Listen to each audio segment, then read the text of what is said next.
Oh, it says I'm live. Hello. I'm trying to figure a way to put this on my phone. Give me a minute to see if anybody shows up. I know it's like an odd hour and it's 9 o'clock, and I didn't post on my Facebook to let really people there know or not yet. I just want to try to learn to get this going and stuff.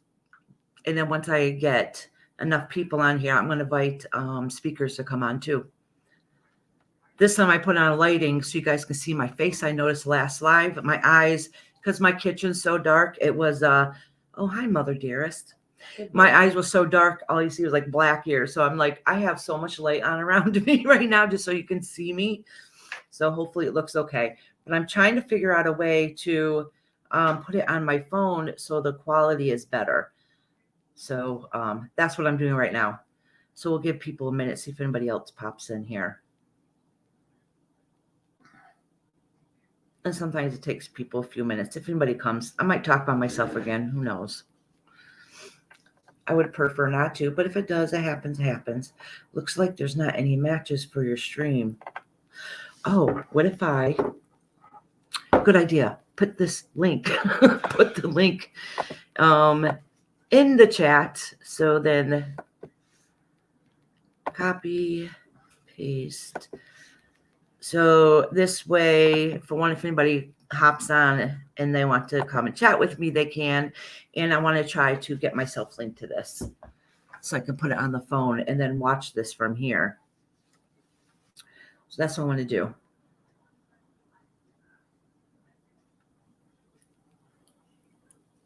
I have one person in here, my mother. Oh, it says I have two. Maybe it's me and my mother. I don't know how it goes. If anybody's in here, say hi. You don't have to be shy.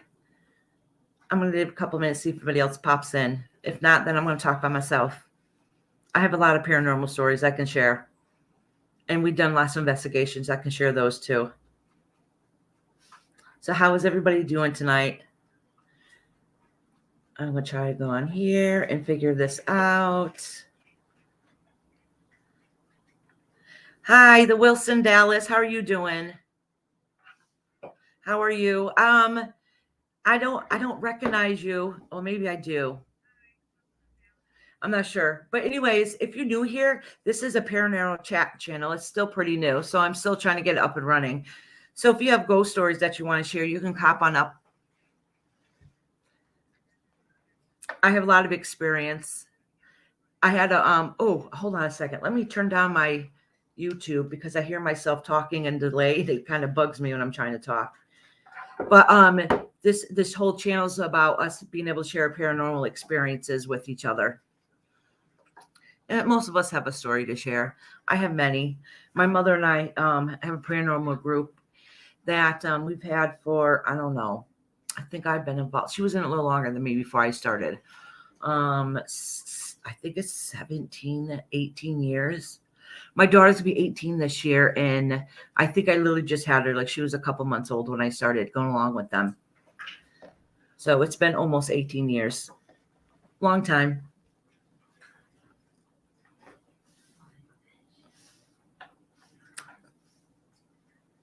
If you're in here, say hi. I like to chit chat. And if you have a story to share, even if you're too shy to come up on panel and talk about it, leave it in the chat. I love to talk about it, especially if you have questions about it. Sometimes we have experiences that we don't really understand, and maybe us as a community group can help each other out. And maybe I can. I have a lot of experiences, and I see spirit too. And if you came on my live, was it yesterday, day before, yesterday afternoon, I think it was, you see the lighting is a lot better now. For one, I noticed the lighting in here is better at night than it is during the day. I don't understand that. All I can think of is maybe the shades, because the light's coming from behind is casting a shadow, and it looks like I have two black eyes. It's horrible. Like the other day, I really couldn't see the white in my eyes at all. All right, let me try this. Open this. Hopefully this works. Because they said if, oh, sugar. That still didn't work. Oh, wait, if I go to YouTube through Safari, See if that works. Hey, Joy, how are you doing, sweetie? How are you? I'm hoping some people will pop on tonight. I know everybody else is all doing their live streams right now. Did you have a paranormal story? I love to hear them. Like I do love to hear them. Like I was just saying how we have a group, my mother and I've been doing it for at least 17 years, just over 17, not quite 18 yet. So I love to hear them. And I have a lot to share too. So if nobody pops up here, I can always talk. I could say I could bring my mom up here too, but I think she's leaving. She's going home soon. Today was my daughter's birthday. It's her 26th birthday, my middle daughter.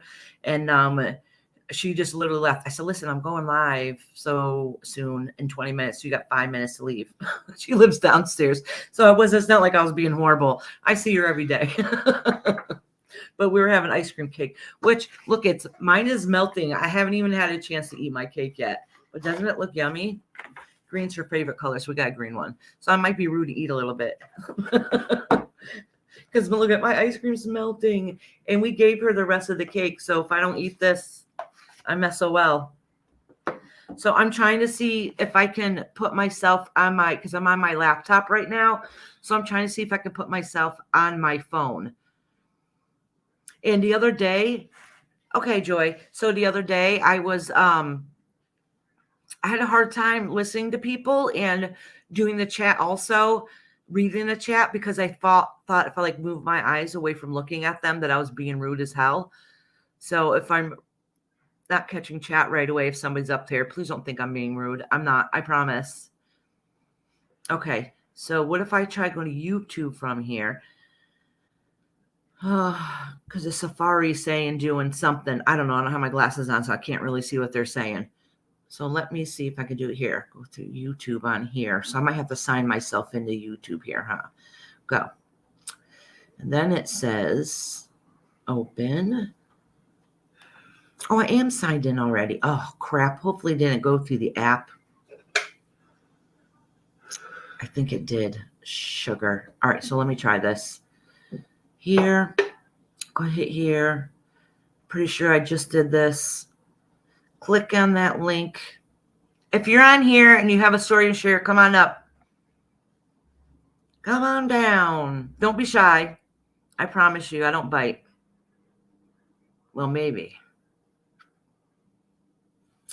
Go to, no, I don't want to go to channel. I want to go to, maybe because I kept hitting Google link instead of the StreamYard link.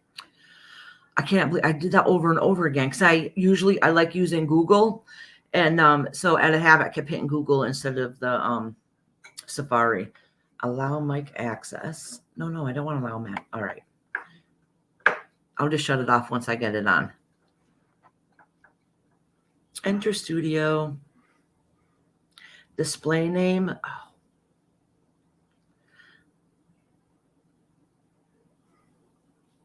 There, try that. Enter studio.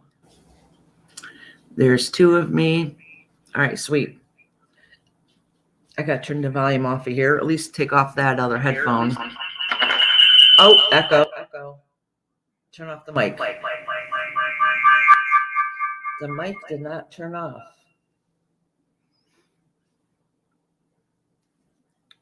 So let me shut off this one.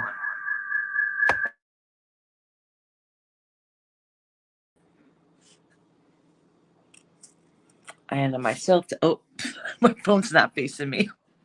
All right, so I added, look at the coloring on the 2 different platforms here. So this is the iPhone, this one here that I'm wiggling around. And the one that looks brighter actually is my laptop. So I'm going to try to see if I can set this up here. Let's see. Set that up. How's that look? And then I'm going to take myself out of the other one because it's really weird looking at myself. It's horrible. This ain't staying.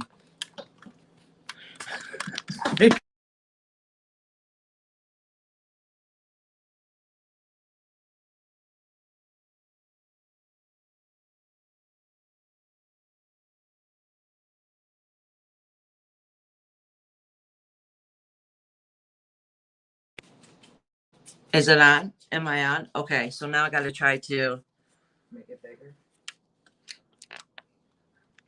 trying to adjust this and it doesn't. It keeps wanting to drop. Son of a gun. You're in the show. Everyone can see and hear you. That's fine. Is it echoing? If it's echoing, please let me know.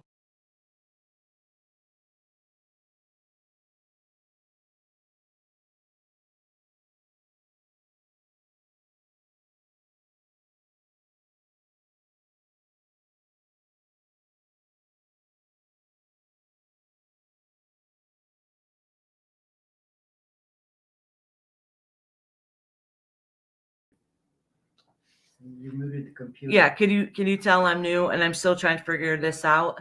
What about it? There's only one of you. Because I just got rid of the other one. Oh, That's why there's only one of me. That's what I was saying. That I couldn't get the other one to work.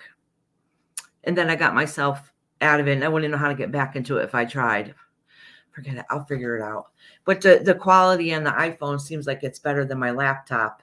But like I said, I put a whole bunch of lighting on here. So you can see my eyes this time. So they're not pitch black little circles because the lighting's so bad. 5 people. There's another one here. No, that's fine. So if you're on here, say hi to me, please. Don't be shy.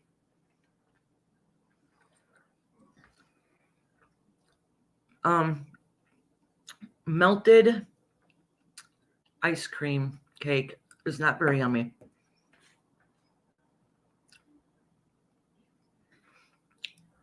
All right. Nobody's in here yet. So maybe hopefully somebody else to hop on. Irish. Mom, I can see it all. Oh, you can? Yeah. My mother keeps updating me on how many people are in here. So, Mama, what was the best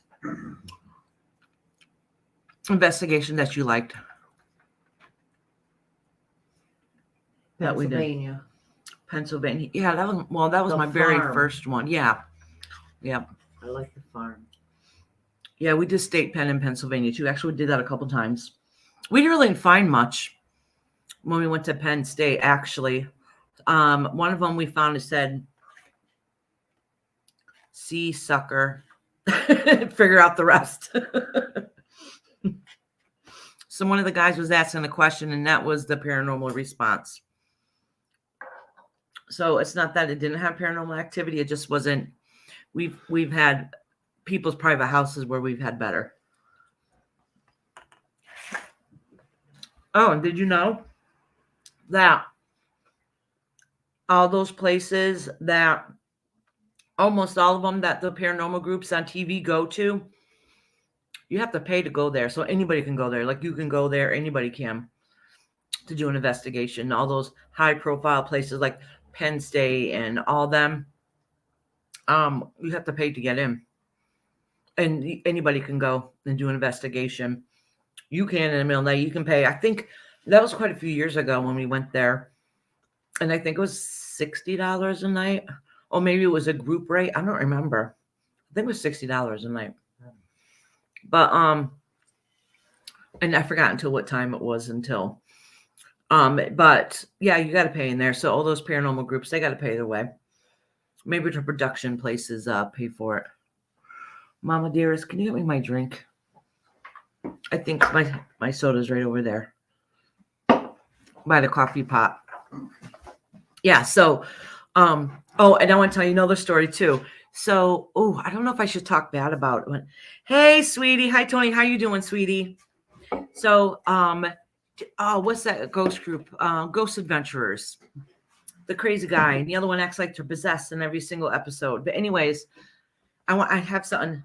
You do tarot and oracle cards? Awesome. How long you been doing readings? So, all right. So we went to North Adams, Mass to, what was the name of that place? And Ghost Adventurers went there. It was a Masonic Lodge. Right? Yeah, it was a Masonic Lodge, but it was called something. I can't remember what it was. So anyways, we went there. Now, Ghost Adventures had already did their tape in there, but it had an air jet. So we knew when we got there, they said, it's a good thing you guys got in now because once it hits on TV, it's going to be hard to come back and visit to do another investigation, which it was because that was true. So we were all excited because we did get a lot of evidence there. And we were all excited about Houghton Mansion, right? Is that what it was Houghton called? Mansion, Houghton yeah. Mansion in North Adams, Mass. Would you say, Rob? Yeah, Houghton Mansion. My husband went with us. So he's one I said yesterday that started going with us because he didn't believe and he just wanted to laugh at us, but he started believing. But anyways, so what happened was not tickled with ghost adventures, just say no, neither am I. That's what I'm about to say. So anyhow, we went to North Adams, Mass, and there's one entrance in that everybody uses to come in and out of. It's where the old horse carriage used to be on the outside. So when they did their show, now mind you, before it got aired, we've already done an investigation there. So we already know what kind of paranormal activities there. We already know basically everything. So I'm watching the show and I see him at the beginning, how we nail up all the entryways so nobody can get in. I about peed myself laughing because they nailed the front door that nobody uses. So they went around showing how they nailed in, how they're locked in for the night, but they never showed the entrance door that people really use. They never showed it. So you can come and go as you please. They were not locked in for the night. And I'm like, what a bunch of fake people. And then how I think they might have gotten possessed on that one too by, I think, like the kid in the basement or something. I don't remember. That was years ago. After my son passed, but always had other feelings. So you still feel your son around you?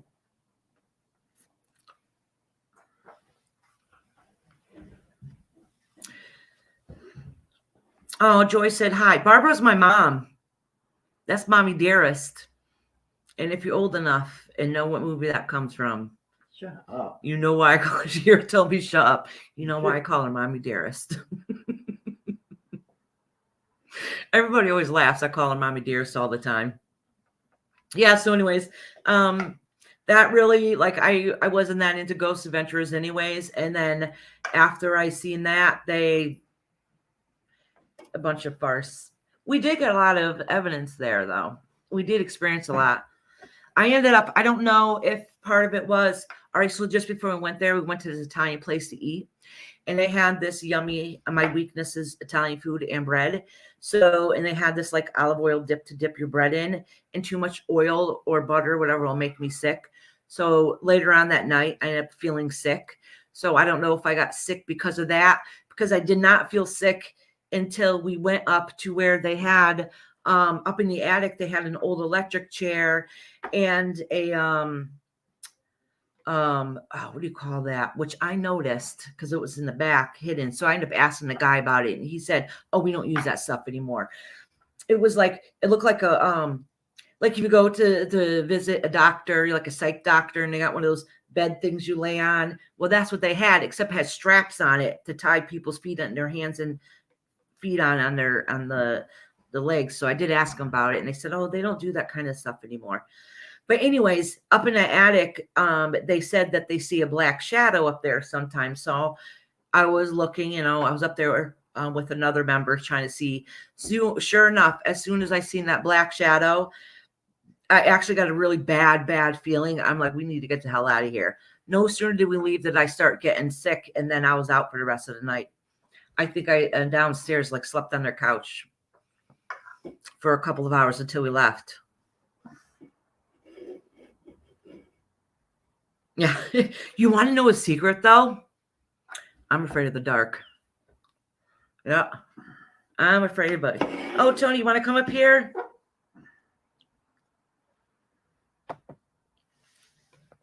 Hey, Tony. Did I do it correct? Did I get you up here? You're there. Oh, you're muted. Did I do it correct? Did I get you up here? I so just anyways, I I'm got on afraid. the link. I think wait, I wait, done it wait. accidentally. You Did I were have- lonely. Hold on a second. I might have the volume down. Mm. Yeah, my volume's off. Hold on. Done it. So you guys been able to hear me talk? Hello? I can hear you. Tony, have you been able to hear me talk the whole time? Yeah. I've had my volume turned all the way down. Can you tell I'm new at this? I am too. How you doing, Tony? I'm doing good. Yeah. Yeah, some of the things you were talking about, I was like, I got to talk about that stuff. Yeah, please. The spirit energy. When I was younger, it scared the hell out of me. I didn't know what to do. Mm, And when I got older, I learned how to process it more. yes. Can you still see spirit now? Yeah, and I feel things. It's the feeling more. You can see shadows and things like that, but it's more of the feelings that you get. Yes. And then dreams. I know a lot of people don't really know this, but your dreams mean something. Absolutely. They're very important. Like subconsciously you're awake, but you're asleep. Yep. Very true. Very true. I take my dreams very serious. And if a loved one comes to me that's passed over, I know that is true. Because sometimes it's easier for us to see them in our dreams. It doesn't freak us out as much. Yeah. We're a little more opened in our subconscious. Well, have you actually like had a dream like that and then it's happened? Yes. Yep. Yeah. All right. So when it does happen, it's never like it happens in the dream, but I don't envision it the exact same way as it happened. You know what I'm saying? Yeah. So the pictures in the background or scenery might seem a little different, but the scenario happened. So I Yeah. knew what's going to happen. But not just that. So it took me a long time to distinguish the difference between like a message dream or a regular dream. Yeah, So if I because have one, it isn't clear. It isn't clear. The message yeah, isn't clear until that happens, and then it's like, whoa. yeah, then it's like, oh, now I get it. But so if I'm going to have something that's going to come true, a lot of times I see in tunnel vision. It's hard to explain because when it Yeah. first started happening, I couldn't tell the difference. So I asked my guys to be able to show me Yeah. to be able so I can see the difference. And then I end up realizing that a normal dream and a vision is different. And then if I see spirit in it, that's different too. Yeah. We've got to ask the higher up and believe that there's more than just us, and that they need to guide us in different things. I've always believed that. My dad, and I don't know if anybody has heard of this, my dad was actually born with a veil over his face. Oh, really? Yeah. Do you know anything about that? No, I've heard about it, but I don't really know much about it. Well, if you're born with a veil over your face, they say that like you have psychic abilities. And like, I'm not saying I'm psychic, but I have abilities. Everybody has abilities if you tune into your Absolutely. sixth sense enough. Like some people just brush off normal things where, you and I, we tune into that. Yes. Yeah. But we get confused too, seeing these messages or even understanding what they mean until sometimes they're clear and sometimes you're like, oh, okay, now that makes sense. Yeah. Because we have to put those pieces to the puzzle together. Yeah. Now, when I read my cards, I read my tarot Hi, cards. Wendy. Yeah. I can't do them on my son. But I would like to have them done by somebody, but I just can't do them, and I can't do them for myself, Yeah, I'll do it for you one night. Honestly, I hate reading for myself. That'd be great. That'd be great. Yeah, because this is so I don't know why you don't like doing it for yourself. This is why I don't. Well, because, I do every now. I did when I first got my different stacks. Like, by the way, yeah, you need to learn. Your new set of cards you showed the other night. Yes. Yep. Yeah, I like those. Oh, really? Oh, here. I didn't show them really good. And maybe the lighting's in here. I could show them better now. So I'm pagan, so it's new ones. Like I got the Edgar Allan Poe ones, but Do you? yeah. Are, And they oh, have, are they the ones with all the ravens on them? yeah, they come with the ravens on them. I think I might have that deck in my other room. I think so. I don't know. I have so many of them, and I end up putting them in like tie string bags. A lot of them, and I'm not really good about always saving the boxes. Some of them I do, and some I don't. And I think that one I don't have the box anymore. I might, I may not. So actually, this deck came with this box came with 2 sets. Mhm. So this one is, I think this is the one how I haven't checked it out too well, Ooh, I but it looks like love. it's kind of more modern. Like they have like a more modern look to Yeah, them, which is I like cool. that. Yeah, which deck is or which oh the stars, and this has children playing in it. You know, I like. which is yeah. Okay, so usually in the star deck, I think the Rider Waite deck usually has 1 foot in the water, 1 foot outside the water, if I remember correctly, for the balance. And this looks like the children, the innocence is playing in the water, and Yeah, the the dog's water. grounded on earth. Yeah. So I'll it's tell you cool. the Look ones how I like cool the it is. most, and they were cheaper than any of them. Is the Deviant Moon? The Deviant Moon. Now I they never were heard more of that. provocative. I got them at a local bookstore because I have the You got hermetic them. ones, and I haven't figured those out. The hermetic ones. So yes, I tell a lot of people when they learn a deck, stick with that one for a while until you get Yeah, to know like it the good. one that pops out Yeah. to you. Like that's the one that when you go, the one that pops out to you, get that one. Yeah, exactly. But not just that. So say if you find another deck that you want to start reading from, the imagery is a lot different. Like you see that deck I just showed you, it's nothing like most of the decks. But if you memorize your deck so you know what like the 10 of wands is, you can visualize that imagery on there and then compare it with the new one so you can Right. get that better sense of that. But hold on, I wanted to read Joy's comment. It says, Iris, I lost my son 3 years ago. He was 38 years old.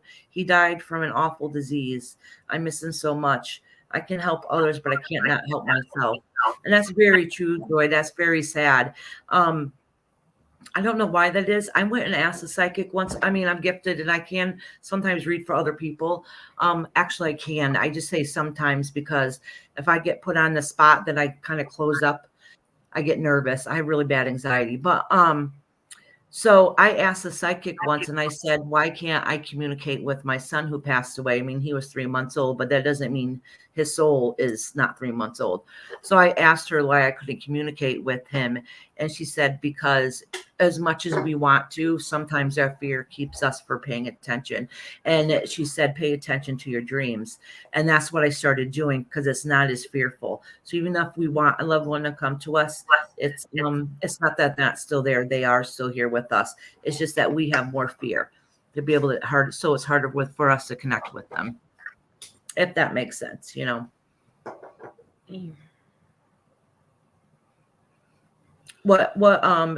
So Joy, you can come up also unless you want to write in chat and let us know what experiences you have felt when you felt him. Hi Purple, how you doing tonight? Is Purple Knights in here? Yep. That's my girl. Like yeah, she's awesome, isn't she? Purple. She is awesome. I love Purple. I don't know if she's still in here. She might have just popped in to say hi. Everybody, please go to Purple Knights channel, and game night is awesome. Have you went to game night, Yes. Iris? All right. So the past few weeks I've been I've been teaching tarot actually. Yeah. But I think this week I don't have a class. Oh shit. I better check. It's on my calendar in the other room. I hope not. I think I teach palmistry next Friday. So I actually think I could do it this week, which I'm very excited about. And if I can figure out how to make people bonds on here. Somebody said I could do it. Oh, who was it this morning? Oh, actually, it was Purple that told me this morning that if I go on my phone, I might be able to do it from my phone. I want to make sure I make you a mod, Tony, so then you can post your link too. All right. Well, I just put my name, but I'm learning how to post my link as well. Lip Lock came on here yesterday and told me how to do it. Did I just She put did. myself on again? Here, no. No. Okay. Purple Nights was trying to help me, like, try to get my link in when I was doing a live so that I could have people come up. And I'm, well, at least you know how to have people come up. Yeah, actually ended up being easy. Well, if you have to do it from you can't do it from your phone, I guess. Oh, well, if you can, I don't know how. But on your computer, you just copy and paste like where the URL is, the www dot whatever. Just type in where it says streamyard.com/ whatever that is, just hit copy and then hit paste into the chat. That was it. Yeah. Yeah, And I was I'm like, going to try that. that's it. That was simple. Hi, Purple. If you're here, don't leave yet just because I want to make you a mod. So when I start getting more people in here, you can post your link. All right. Pin message, put user in timeout, no, hide mess. Oh, add as moderator. What did I just do? Add as moderator. All right. You should be a mod now. And let me do, actually, I'm going to do Joy too. Yeah, Joy's awesome. Yeah, Joy is awesome. And you, Tony. Purple is just my love. I tell you, I'm falling in love with her. Her Yeah, husband isn't better it watch sweet? out.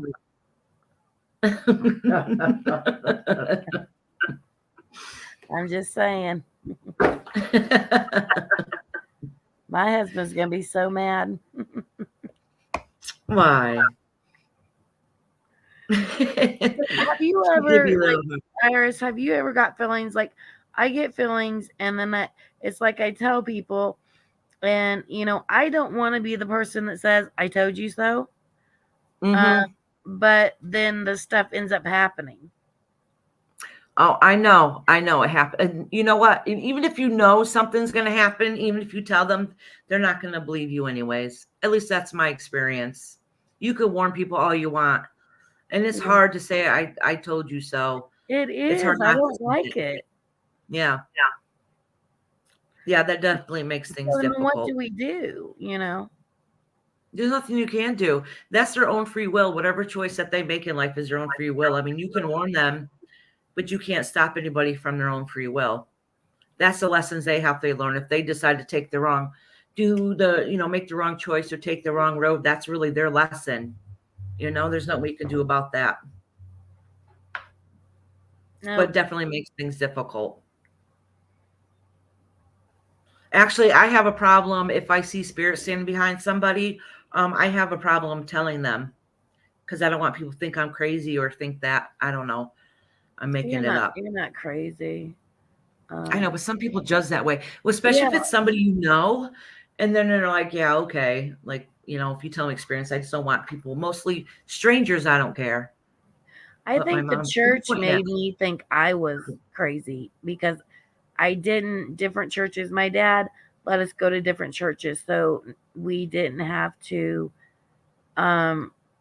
be a certain religion. But certain churches, either they thought I was the Antichrist or they thought that I was the Savior. Absolutely. So my father was a Baptist minister, which I'm a pagan minister. So, shocker, I'm the black sheep. But anyways, I don't talk to him. But anyhow, so when I lived with him, and I did see spirit when I was really little, but then I stopped for a few years, which isn't uncommon, and it's because of society. Yeah. So my father and the church would always say, there's no such thing as ghosts. That's the devil's work. They're playing tricks on you. So you're like second guessing yourself, Precisely. Until I became older. Actually, this is what happened to me. Since the time I was about 18, I kept having strangers coming up to me, complete strangers, doesn't matter where I was. It happened more times than I can count, and would tell me all the time, they'd come up to me and say, oh, I have to give you a message. I'm told that you're gifted and you need to stop, basically hiding it, that they need to know that you're gifted and you have great things to do in life. And I'm always like, yeah. I didn't pay attention. Hi, Brenda. How are you? So I didn't pay attention until my daughter, she was a teenager, and my oldest daughter, she's gonna be 30 this year. So I don't know, she was like 12, 13 or something.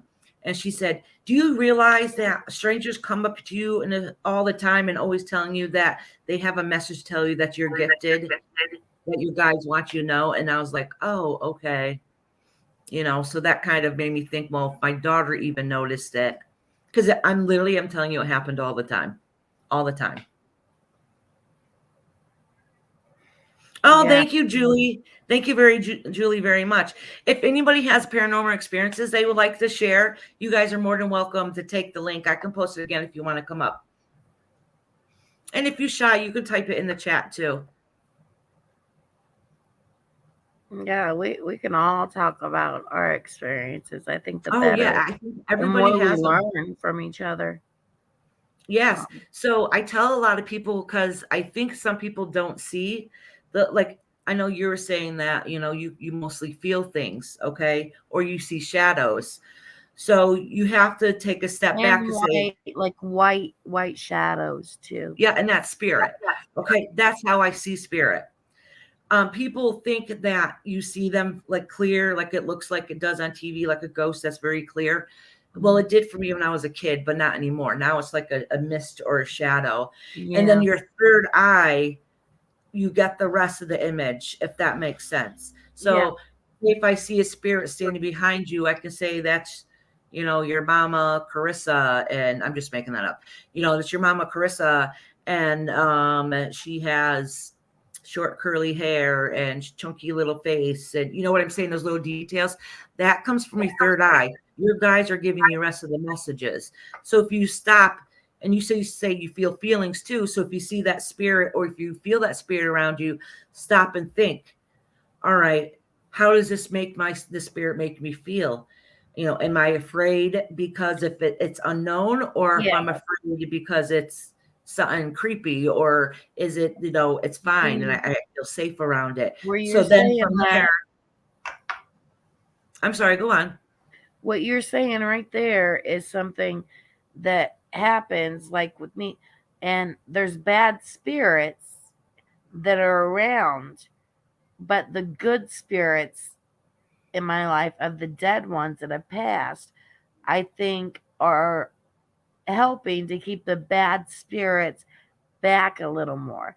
But bad spirits have always followed me Yes. because they want to try to get something through to me. Absolutely. So if you could see spirit, even if you don't realize you could see spirit, spirit realizes that you see them. So they're going to be more attracted to you, It's like, so that includes nasty ones too.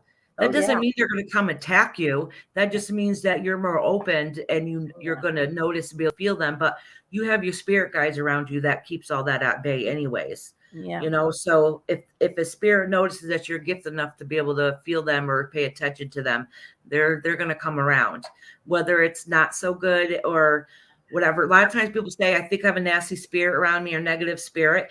And I'm like, do you think it's really a bad spirit, or is it just a negative spirit that's around? Like somebody is, a lot of times I say, some people say, oh, when you pass over, you've changed, you realize all you did wrong. No, they got to learn their lessons first. So if they're recently passed, and that could be within 50 to 100 years, how long it takes them. So I tell people, if they're an asshole and they're alive, they're an asshole when they're dead.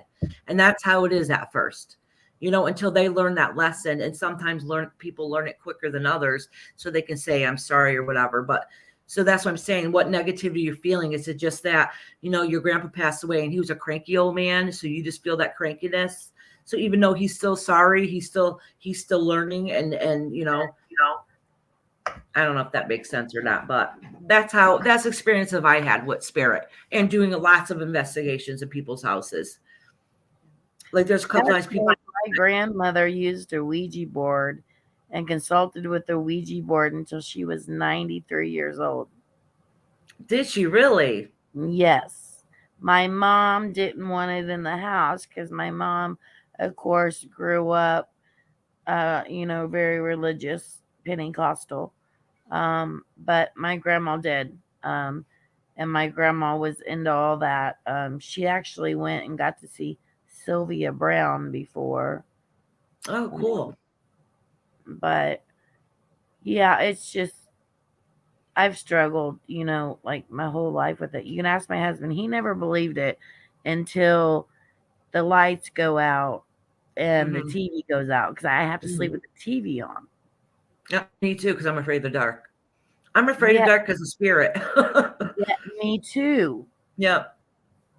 And when the lights go out, some weird shit goes down. You can ask my husband. I mean, like he can tell you. One night he woke up to me choking him. Really? Really? So Yeah. why were you choking him? Do you think that it was I something was negative? I was in a dream. Oh, oh. Yeah. Then you need to cleanse yourself in the house. Well, I saged it. We just moved in the house and I went around saging the house. Good, good. I'm going to do it because I did a video. I did a video the other day about sage is only a band-aid. Mhm. And I'm thinking, oh, people are going to take that the wrong way because there's a lot No, more I to it. understand what you're saying. Yeah. Don't get me wrong. Before I moved into my house, I saged it. Matter of fact, the last place I lived in, when I was leaving that apartment, I saged it as I was leaving and said, actually, the old apartment that we were lived in was haunted. It did have something negative in there. We did an You can feel investigations it. there. What are you trying to show me, Mama? Big one. Oh, I Um, pinned it up here. I just didn't read it yet. Okay. So anyway, so I saged that place. And then when I moved in, the day we were moving in here, I came first and saged the whole house before my family came in. So to keep the yicky spirits away. But sage doesn't get rid of spirit either. So this no, place has spirits in it. Sage does not get rid of spirit. no. And It gets rid Saul of can't negativity. keep And that down between in the doors. And then closets are a gateway for them to come in. what's a gateway? What did you say? Closets. Okay. Like if you leave closets open, that's like a gateway. I don't know if you've ever heard of that or not. No, I never heard of that. I don't think this is just my opinion now. So I do not think closets are a gateway. I think it's a place to be hidden. So when you cleanse your house, you have to do your closets. It's a place for them to hide. Yeah. Mirrors facing your bed, that could definitely be a Oh portal. yeah, mirrors are. Yeah. Yeah. So I learned that years ago. The Reverend at our church, and now my mentor obviously taught me, but I kept telling her I had something yicky in my house. And she said, where's the, I said, it's always in my bedroom. And I could see him standing at the end of my bed. And that's exactly where my mirror was. Except for behind the Oh, door, I could see white spirit, like white light behind the doors, spirit and white there. And she said, she asked me where my mirror was. And I said, it's in front of my bed on the dresser. She said, cover your mirror up. You will not have another problem ever again. So I sure just enough, went to mirror stuff a while ago. yeah. So if I get anything creepy, I don't have it facing my bed anymore. So I covered the mirror, instantly stopped. Instantly. I didn't have a dark shadow standing on my bed anymore. And dark shadow doesn't always mean bad either. I mean, it did make me feel a little creepy, but um the mirror helped. I don't know about closets. I do know negative energy will hide in closet, but I don't know necessarily if it's a portal or not. This is an easy place for them to hide because it's dark and hidden. I think you have the feeling whether it's like a dark energy or a good You do. energy. You'll feel it. Um, it's just that as a kid, it just terrifies the hell out of you. Though you don't know what to do. No, it does scare you. And my son, one of my children, it got passed along to him, and he would get terrified. And he would sleep in our room, and I hated it for him because it was just like me as a child. Absolutely. It's scary when you're a kid and you really don't understand. But honestly, like I said, all right, so I do divination.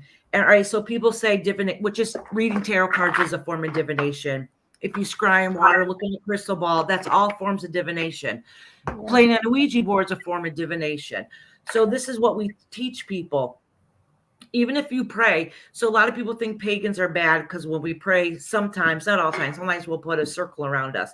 It's a circle of protection. It has nothing to do with evil, because we believe in our hearts, if you open yourself up for good, so you open up your third eye, so you open yourself up for good, the negative is going to notice that you opened yourself up too, so they might try to sneak in. So the circle is literally just to keep everything out except for God, your higher power. Okay. So anyway, so people get kind of confused with that. So saying that, with divination, we feel the same way. If you pray, even if you pray, your heart is opened. So you want to make sure you keep yourself protected. Oh, Tony, you're echoing a little bit, hon. That's you. Yeah, let That's me not me. mute my button because I think it's Oh, going it off. stopped now. It was, I can hear myself echoing back and your thing was moving. I think that's what it was. But I can Yeah. mute it. It happens. Yep.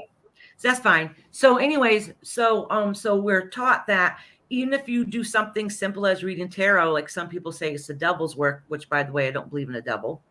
I don't believe in really, I don't believe in, I think people create negativity, if that makes sense. And I can explain that one too. So I know what you're saying on that. Yeah. So if you read tarot cards or even work with a pendulum, that's why you always ask for your guides to stand there, protect you, and stand with you and surround you with white light.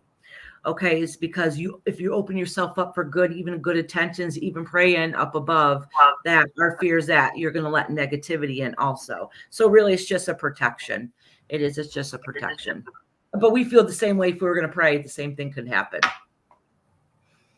So people kind of think it's a little odd, but really it's not. It's not like TV. That's all I can say. It's not like TV. But oh, I wanted to read Brenda's comments. Been sitting here for a while. It says, I can see a cat in my house, and I haven't had one here, but I see a fluffy tail. Then the other day I felt like a feather on my arm, and it was over and over till I went to bed. I have seen many spirits. It says, and then I didn't see the rest. So I don't know if Brenda's still in here. So Brenda, if you're still in here, it could be a cat that was yours when you were a child. I don't know. Could be a cat that was in the house. But it also could be, I believe we all have totem animals, and sometimes a cat can be your totem animal. So it's just a kitty that's around you, so you can look up what the meaning of cat is. It could be just this animal spirit that's around you. Now I've seen an animal. My husband and I. Oh, Wendy, are you still in here? Hold on one second, sweetie. I just saw this before. Wendy, my father was a Southern Baptist minister, so that explains it all. Like dinosaurs didn't exist. Literally, that's what he used to say. That was made up.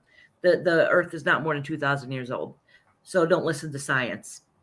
Mind you, my father makes mucho money and works for NASA. Like, he knows better. I'm sorry. Go on, hon.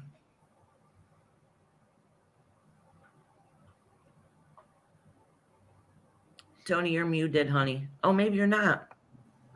Oh, I forgot what it was. Oh, I'm sorry. They're about the animals. I've seen animals. Do you? You know, in here. This house was built in 1910, but there was add-on additions. So I know that there's spirits. I've already felt them. Of course, it doesn't matter if your house it was built in 2022. This land has been here long before any houses were. And the land all over depends on that. Yeah. It's the Absolutely. land that has been, taken over and what's been done to that, over that land. Yeah. Do you know what was on the land before? There was something that we moved to Avoca, Indiana, and it's a smaller place, 695 population. Oh, that's real tiny. Yeah, we wanted to get away after my son died from Bloomington, and there's something that happened on this land. I forget what it was. We had to research it, but it wasn't very good. Oh, so that area. You might have to cleanse the whole yard, Yeah, the that's whole what land, all we're that you can. thinking. But then Yeah. the thing is that all these ghosts or spirits have surrounded me my whole life and found me and been with me. So what the hell am I gonna do? They're not going to go anywhere. They're sticking with me. No, they're not going anywhere. That's just how spirit is. If they are attracted to you, they're attracted to you. Except you can give them boundaries. Do not bother me when I'm sleeping. I say it all the time before I went to sleep. I don't mind if you talk to me during the day. Please, not while I'm asleep. Yeah. And the reason why we can hear them better at night is you think about it. As soon as the light goes out, our mind naturally relaxes.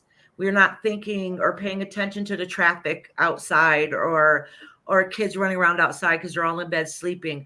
Our minds start to shut down, so we slow down. So once we slow down, it's easier. And that's why a lot of people see spirit at night. It's not that they're not there during the day. They are. We just notice them more at night. So sometimes they'll try to get our attention. So I have boundaries. Do not bother me in my bedroom when I'm trying to sleep, please. I have firm boundaries. They know when they can and cannot bother me, not when I'm getting ready to go to sleep. And actually, it took me a while to do it, and they don't bother me anymore in the evening, unless somebody really has a message they need to share. I would really like to get me and my husband, and I would pay for it. I would, because I trust you. I've listened to you. I would really like to get a reading from you. I'll give you a reading. So you got private chat in here, right? Wait, how do you find your private chat? There's a private chat. We have to do it tonight. We can do it another night because No, I was saying is we don't have to do it tonight, but you can leave me your number. But I don't know where isn't there supposed to be there's chat? a private chat in here. I don't see what a private chat is, but I'm an airhead. Because I can't do, like, I feel my son, like, out of all the spirits, my son's spirit is the strongest. Is it? It is the strongest spirit I've ever felt, ever. And I thought you my guys are father's was. But Yeah, his you have that connection. So it makes it hard on grieving and all of that and all the what ifs when the strongest spirit is my son. And the thing is, that's a gift, though. So if you can feel them that strongly, you're really blessed, because a lot of people wish that they could. Yeah. I want to hear something back. I want to hear, because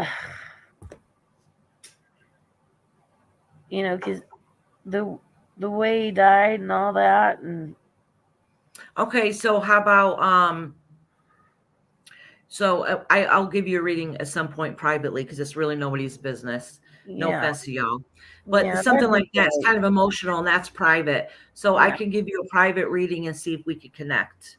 That'd be great, honey. Yeah, I'll do that for you. Well, my That's husband. why I was saying, if you can find the back chat. I don't see. Oh, all right. There's private chat. You can leave me your email or phone number in the private chat. Okay, I will, baby. Yeah.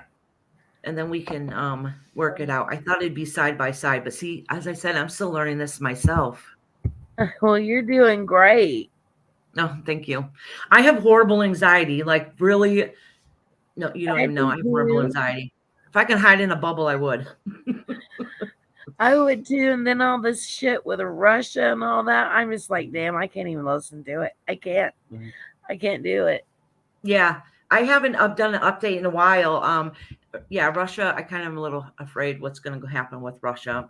I'm kind of terrified there, to be honest with you. I'm like stocking up on stuff, but I told my husband it ain't gonna be toilet paper. I can make my own rags to wipe my ass. It ain't gonna be toilet paper. I'm gonna stock up. Yeah, that's what we were saying once.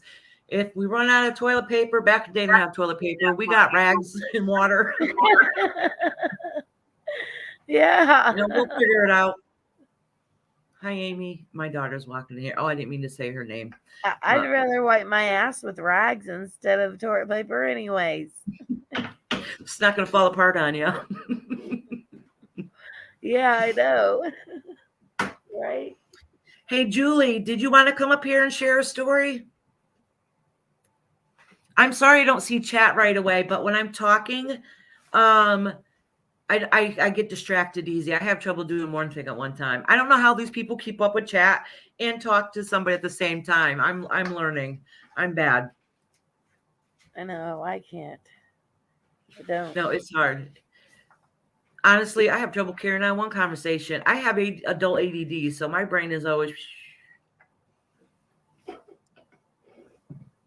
If anybody's on here like to come up, come on, share your story. Honestly, it's nothing to be afraid of. But honestly, I did grow up thinking and being told that that stuff wasn't true. I don't even know if my mother believed it when I was a kid. Did you, Mom? Believe what? In spirit and stuff? I don't think so. I think. Oh, I saw my grandmother. I just never taught my grandfather after he died standing at the end of my bed. Didn't bother me then. It's usually family. Yeah. Yeah, I used to see. Faces of family members, the older ones, aunts, uncles, and everything. And usually within a day or so after me seeing it, I would hear they died. Oh, did you hear what my mother said?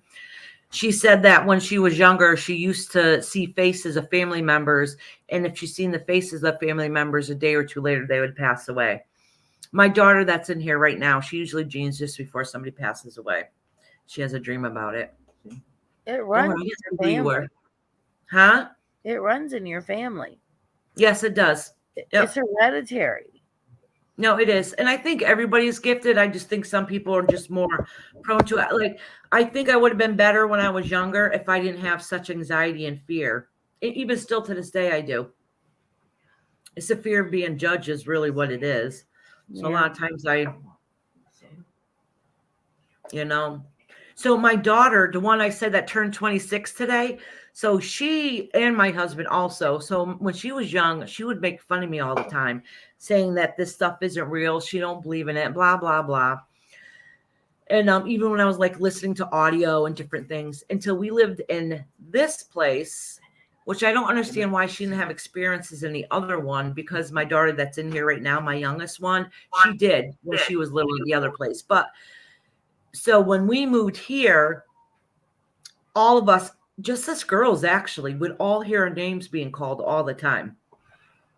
So my daughter, when we moved in here, my little one at the time, she was like 5. I don't know, 4 or 5 when we moved in. She was about 5, I think. 4 or 5. Yeah, she was 5. But anyways, so she didn't want to move in here unless I promised her there was no bad spirits here, because like I said, the other place, she would see spirit. She would see little kids that were dressed in old timey clothes, and she said that it was a black shadow in there that had a scary looking face. That she said when they showed up, that the kids that she would play with wouldn't come because the spirit kids were afraid of her too. And then she explained to me she saw some beautiful lady with a rainbow around her, and I think that was probably her guardian angel for protection. But anyways, I'm not sure, but she was real little when she was telling me this stuff. But anyway, so we moved here. My middle daughter, who didn't believe in any of this, the only kid at the time who wasn't having experiences, all of a sudden started. She said she saw a cowboy walking by during the day in the house while we're all standing in the living room talking. Always seeing shadows walking around. We would hear, if you're washing, I'm in my kitchen. So on the other side is, obviously the kitchen sink to do dishes, or right there on the side of the sink is our door. And whenever you do dishes, you hear somebody knocking on the glass on the door and different things like that. All the time. The shower. Oh yeah. So she freaked out one time in the shower. She come out, and I was listening to audio because, I haven't done paranormal stuff in the past couple of years after we started after we became representative in church. We just didn't really have time anymore. So we hear my daughter comes out of the shower and she's like, were you in the shower whistling at me? Our family's a bunch of jokesters, so that is something that we would do. And I'm like, no, I'm here listening to audio and everybody in the house is sleeping. She's like, I swear somebody kept sound like they're opening up the curtain and whistling into the shower at her. She's like, I swear somebody was in the shower with me whistling. And she said it happened 3 times. And I said, no, I swear it wasn't me. And then it happened to her again. And next time she's like, I was home by myself and I got whistled at. And my younger daughter's coming in here looking at me because I don't think she ever heard that story. No, because I told you that there's people in the shower all the time. And you're like, Because I don't want you scared. She's like, I am scared. she said, I told you there's people in the shower with me all the time. Well, my daughter has anxiety. She has phobia, so I didn't know if it was because. Well, showers are scary No, it is. It because is. of the scary movies you watch. I mean, they always go to the shower. Yep. Like, when I rinse my hair and I go underwater, like I'm wondering, like, hey, is there someone in there with me? Hope he's good. Ugh. Julie said, I heard my name, had to run to the potty. You asked her if she wanted to come on with you. So, let me drop the link again in case somebody else wants to come up. I can drop down. No, you don't have to. You don't have to. Ask Julie again. I'm going to post the link in case anybody wants to come up. Anybody can. Oh, that's right. I have to hit send. See, that's what I need to learn how to do. And I'm going to learn, but it's going to take time. Honestly, I just copied the top, where it says StreamYard.com Uh-huh. and whatever numbers or letters they have at the end of it. Just copy that. And then in the bottom here where the chat is, just paste it. Yeah, I'm going to try that. Yeah, like I said, Lip Lock, you know who Lip Lock is, right? Yeah, Lip Lip Lock Memoir. Yeah. Yeah, she's the one that told me how to do it. I had no clue. Because I kept looking around, like I try to play ahead of time to test to see. And I'm like, how do these people send a link? Like, I don't see a link. And I'm like, oh, you've got to be kidding me. Something as simple as that. I even made for at the beginning of the video, like the countdown, before live starts, trying to make it look all professional, where I made one. But I don't know how I haven't made one. Huh? I haven't made one that does the like cool countdown shit. I don't even know. I did. I didn't even think I could. No, you can there's an app called Canva. It's an app and it's very cool. You can, I watched a YouTube video on how to do it actually. Well, that's cool. Yeah, so I made this little countdown thing that I did a pretty cool job. I think it looks cute and I don't know how to put it on here. So I'm gonna have to watch videos again on how to post it because I don't remember. Yeah, but I use Canva for everything. Because I've only seen your lives, when they come on. I haven't watched, after, that. I've just seen your lives. Yeah. Well, So the couple videos that I posted is I used Canva in it. That's how I made the videos or whatnot. Honestly, there's a paid version and a free version. I would get it and try it and see if you like it. You could do a lot with it. Yeah, well, that's awesome. Well, I sell Color Street also, so that's how I learned about Canva. Actually, that's how I learned about StreamYard. Yeah, I think a lot of people use StreamYard. Yeah, I do pay for it. Yeah, I think you get more if you pay for it then. Yeah, I don't know because I don't know how to use it. I watch a video and I'm like, oh, simple, and then I forget. Julie asked if you wanted her to join her. Just press the link. Oh, yeah, go ahead. Come on up. See, that's what I mean. I have trouble paying attention to the chat and talking at the same time. That's why I said if the link's there, come on up. Well, I had one person in mind when I had a live, and I wasn't paying attention. Oh, I think that happened to me the other day because I had my phone right there. So I can try to do whatever. And I didn't notice for a second that somebody was even there. We just got to get used to it. It takes time. I know. And I'm an airhead, so it might take me a little bit longer than some. Yeah. I am, and I'm not a blonde. I say, well, my roots are getting darker. I was always a dirty blonde. I was blonde when I was growing up, and the older I got, the darker my hair got. But I always say I fried my hair too much. I fried my brain. Are you I've a been bleaching since I was blonde? a teenager. Legit. I was like 12 years old, I think, when I started with lemon juice and peroxide outside in the sun. Peroxide.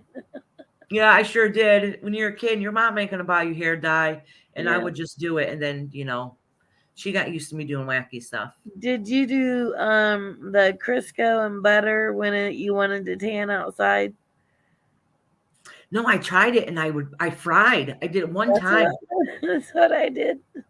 My cousin, I swear, she would still do it to this day if she could. But so we both decided to do it together. It was her idea. I should have known better if it was her idea. And she has darker skin than me, so she got like a little burn, but not that bad. I blistered. Like, that was horrible. Mm-hmm. I have really pale skin. I don't know what the hell I was We didn't thinking. have money for the lotions and stuff, the tanning lotions. Hi, So Kelly. we Yeah, just that. dude, do what you have. Hi, Kelly. How are you doing? We're just talking about our paranormal experiences. If you have one, I would love to hear it. I think I posted a link up there. I'm not good at this stuff. Anybody can grab if they want. Oh, Brenda, your grandmother should channel spirit? I dream of someone before they die. See, those type of dreams I do not like. I Mm-mm, don't like them at no. all. I've had it to happen before when I was younger. So now I just know somebody's going to pass away, but now I don't know who it is. I did when I was younger. Yeah. It's fear. It's fear. Honestly, it's fear is what keeps you from not being able to see spirit. Like, I don't really see faces. I'm afraid to see faces. And do you, Iris, do you get the feeling sometimes that something bad's gonna happen and Yep. overpending doom, but you don't know who that bad's gonna happen to or what's gonna happen, but you just know something bad's gonna happen. Yes, no, yes. I also, well, because I'm empathic, that I can actually feel people's feelings. So I had to learn. All right. So for one, if something bad's going to happen, I feel it in my chest. If I don't know, I don't know. It's like a weird feeling in my chest. So that's my body's way of knowing something bad's about to happen. So I went to the hospital before a few times thinking there was something wrong. Like, I was having chest pain, and I had to learn the difference between, an Anxiety. actual pain and spirit letting me know something's going to happen. And not only that, so if somebody's sick around me, I'll actually physically feel sick. And I had to learn the difference. Am I physically sick, or is it because somebody's sick around me and that's what I'm feeling? Because sometimes I can say, somebody's like, I'll say, oh, I'm not feeling well. And then somebody say, oh yeah, I'm not feeling well either. And I'm like, well, do you have a fever and a headache? And da, da, da, da. Like, yeah. I'm like, all right, it's you, not me. I had to learn the difference between me actually being sick or me just feeling their feelings, or, like their pain because their liver's hurting or whatever the case may be. Yeah. Kelly was watching you in the room this morning. Yeah. So Julie said, I hear voices, not bad, just family, son, mom, and dad. Oh, that is very cool. That's good. So when you hear their voices, can you actually hear what they're saying? Or do you just know they're talking? Because what I mean by that is, I do hear voices once in a while, but I can't always make out what they're saying, and that's kind of frustrating. It's more like it's a whisper, but not a whisper, if that makes sense. It's so soft, so it makes it difficult. So I might understand one or two words, but I can't always understand it. And that's kind of frustrating because I know they're trying to communicate with me, but I don't understand exactly what they're saying.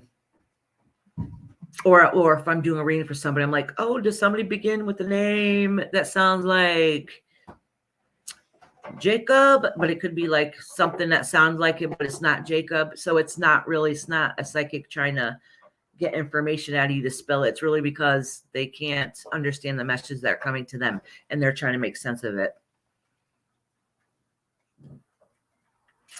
Kelly, your daddy might, honestly, when you go to sleep, you ask your spirit guides to help you connect with him, and ask your spirit guides to connect with his spirit guides and dream about him. So if And honestly, it's easier to communicate with them when you're dreaming or meditate.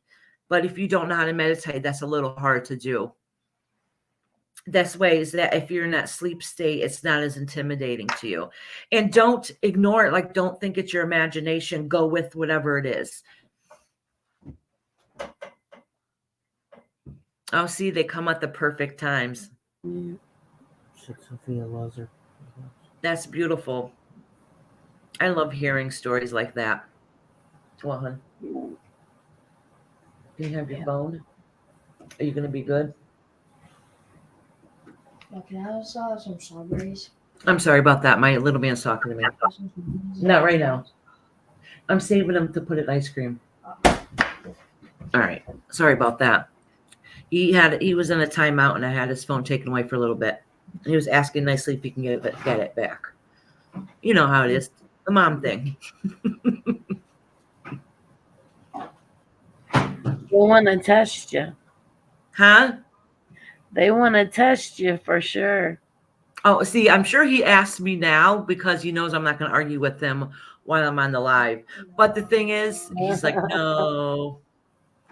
But he kept asking for a while and I wasn't giving it to him because if you keep begging and asking, you don't stop, it's going to make you more frustrated. You're definitely not getting it. So now that he's calmed, he hasn't asked me in a long time. He can have it. Even though he was fresh, he probably don't deserve it for tonight, but I'm a sucker. Huh? I don't know, honey. I think Daddy used it all. Ask Dad. We just ate a little while ago. Wait, dude, it is 10 o'clock at night. What? You are not eating this late. You need to skedaddle right to your room. With the tortillas and bologna. It's ask Dad. It's late at night. You should be sleeping. I did not even realize it was that And you time. gave him the phone. And I didn't. I gave him the phone. I'm a sucker. My kids knew if they got grounded, if they did chores and was good, I would like, okay, yeah, go ahead. I was a sucker. I really am. I'm not as strict as I should be. My husband is more. When my kids were growing up, he'd let them buy with more, and I was the bad parent, and he was the good damn parent.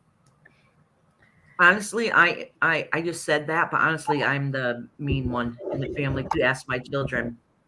My husband let him get away with murder. We used to use voice box to call our family spirits. Oh, my mother said we used to use a voice box to call our family. Yeah, we have a ghost box.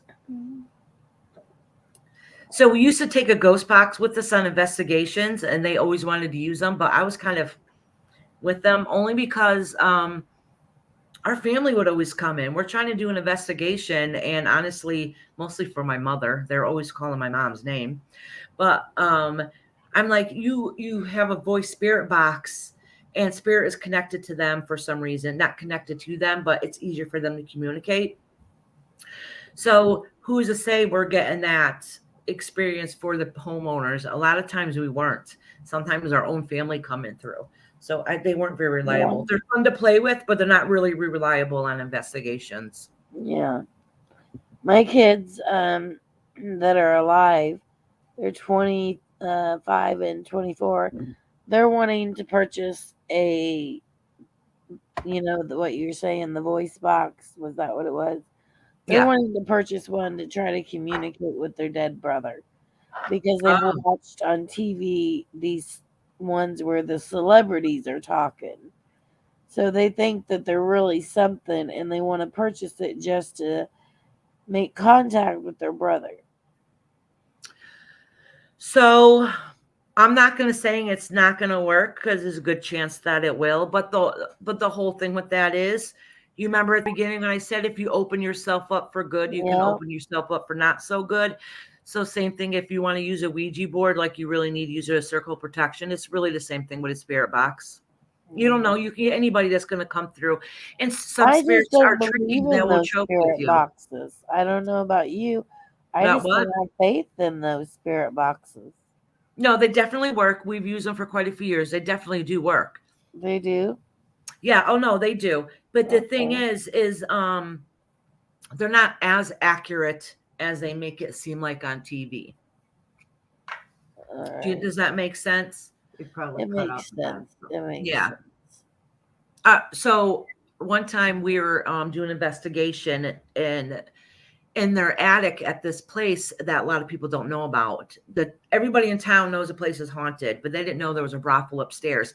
And in the attic still has rooms with the rooms that where you could tell were built. And let me tell you, they really do not look that old. So upstairs in the attic, the rooms are numbered 1, 2, 3, 4, and they have keys hanging on each hook. Did you go up there when the Yeah. brothel area is? You Yeah. remember that? Yeah, they're saying, oh, from back in the day. No, those rooms were not that old. They're more modern than that building was. But anyways, so I mean, it could have been still 40, 50 years ago, but it wasn't like hundreds of years ago, like they try to make it sound like. And so anyhow, so we were doing investigation up there. Actually, my uncle was up there with me. And what did it say? They called me a name through the ghost box. I think it said, is that the one that said I was a what was it? Something whore, but I was a faithful whore. I was a faithful whore. There was one that says suck my bleep, and the other one says Iris is a faithful whore, is what it said. And we're like, what does that even mean? But it did make sense. But they were like being like, I told my uncle and we're up there, I'm like, these guys, like there was a lot of spirit activity up in that attic. I'm like, these guys up here are assholes. And then sure enough, when we went back to probably because I was talking a little bit of crap. I'm like, I don't like the energy up here. There are a bunch of jerks up here, blah, blah, blah. And then when we went back and listened to it, and that's when we got that on the spirit box. And one was on the spirit box. The one that called me a faithful whore, that was on the spirit box. The one that told me the sucker whatever was on the recording, the regular recorders that we have playing. So yeah, they can be accurate, but then, like I said, that same place we were trying to go to the bar room area and do the ghost box to see what we could get, and they kept asking for my mother because my mother was in the room, which I think was my aunt. That's weird. Yeah, so you can get anybody to come in. Although So the guy, we did a second investigation there, and on the guy that I talked to on the first investigation on the voice box at the bar was asking for me. yeah, that was family that was coming through, not the guy. No. It was family. Because remember, every time we put it on, any house we went to, they were always asking for you. Popular for me. Yeah. A message. Yeah, so I don't know. I don't know if I'd really do that to get a hold of your family member. I mean, you can do it, but it's kind of a pain too, because you have to go back and listen to the audio because you have to record it while you're using it. Yeah. And then go back and listen to it. And it's really a lot of work. I really think that's why I have trouble hearing now. It's from all the years of listening to audio. Yeah, on that. Hoping to get that one little thing. So we did this very, very cool house. And I keep getting pop-ups. So we did this one really cool house that it was in a couple towns from us. And they said it was part of the Underground Railroad. It was a really old house. It was beautiful. Honestly, if I could buy the house, I would. And he had a little boy there, and he kept on saying how his boy was being tortured at night. Remember that crazy guy?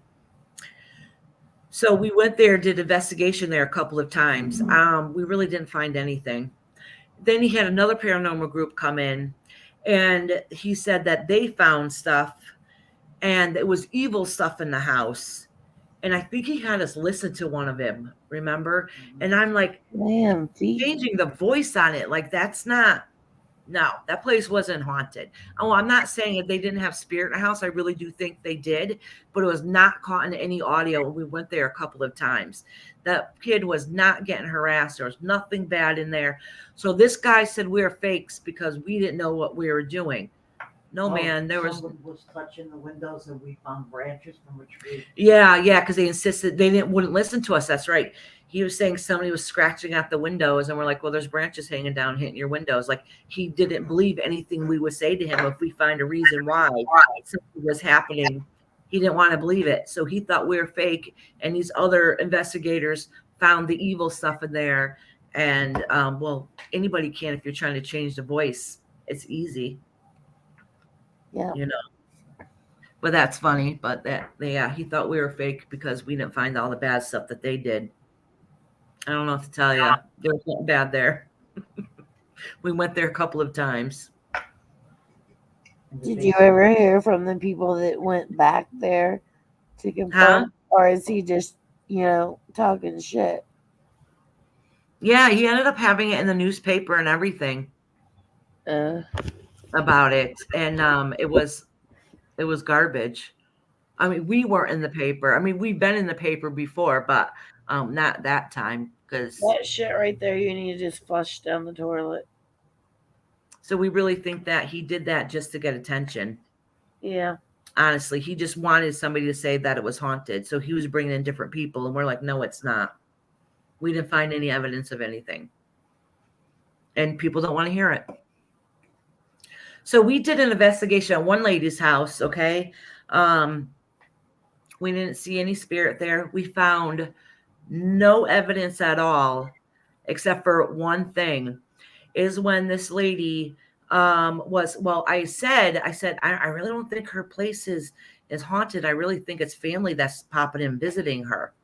So that sometimes people will get confused and think their place is haunted, but it's not. It's your own family popping in to say hi. Yeah. So we did the investigation, and sure enough, literally, I think the only audio that we really got was one time. She said her brother was murdered on some train tracks when he was 12 years old. And so it was many, many years before. Her kids were already grown and stuff.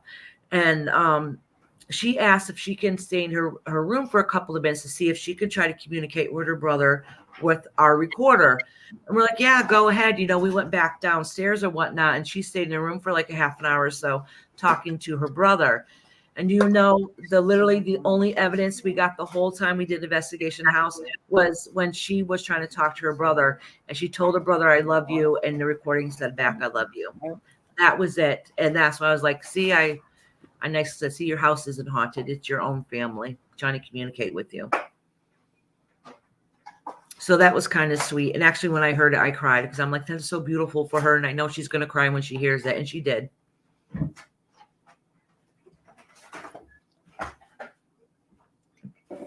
What are you making? I was going to make this, but I decided not to. Okay. How about you decide that you go to your room now? I can take the phone back. No. Please. Do you have anything else, Tony, you want to share? Oh, wait. What was Brenda's name? That's about all. It's been great being up here on panel. And thank you for coming. Different things and being able to express to you how I felt as a child with having this ability, even how I felt as an adult. And I think this is a great channel that you've got going here. Thank you very much. Hopefully we can get it going. Private reading. Yeah, make sure you leave your information. So I did in private chat my number. Okay. Thank you. I'm gonna jump off there because it's bedtime for this old grandma. And okay. You all have a good night, and it was nice to live here, Iris. Thank you, Tony. Right, you have a good night, honey. And You everybody too. in chat, have a good night. Bye. Bye, sweetheart. Would anybody else like to come up here? I just want to take one moment so I can to get her number real quick. So give me 1 second. I have to take a picture of it because I don't have a pen next to me. So hold on. I'm not ignoring anybody. All right. I'm still learning this stuff. Oh, my mama just handed me a pencil. Thank you. All right. How do you go back to regular chat comments? Okay. Does would anybody else like to stop up here? Give a shout out to my mama. See Barbara Mamalette? That's my mother dearest. There's only two people there. There's you only and two me. people here. And she's like, it's me and you. Oh, then I'll have a cigarette break. Give a couple minutes, see if anybody shows up. I was getting ready to go home. You getting ready to go home? I'm tired. Oh, wait, I forgot to hit post again. You're still on there. Yeah, I didn't figure too many people would come up here. Because it's everybody has their chats going at once. Well, you're talking to one person and the others are Can talking you about. quickly plug that in for me? What do you have plugged in? It says my battery's going low on this and the plug it in, but I think it is plugged in. Oh, this whole time I thought it was plugged in. It wasn't the laptop. Oh, what is What's that this? black thing? No, What's no, this? that needs to get plugged in. That's Amy's. That needs to get plugged in. Unplug Amy's. Oh, she needs it. She's not in here, and hers is charged. I'm on live. I need it. Unplug this one. That's Amy's. What's this one for? That's that light. Amy has testing tomorrow, Mom. Well, she's not studying, obviously. Because she's asleep. How's she supposed to?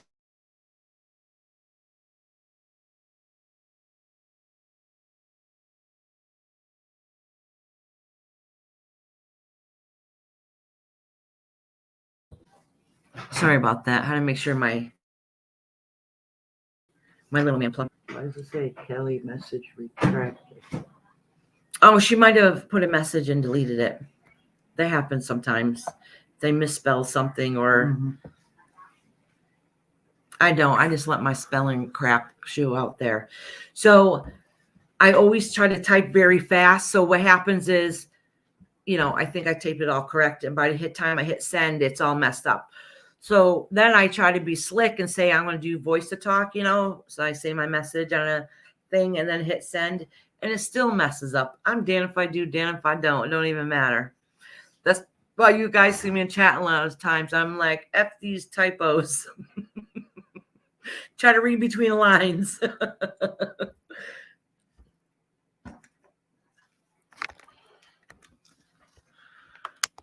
Sure you didn't kick them all out yourself?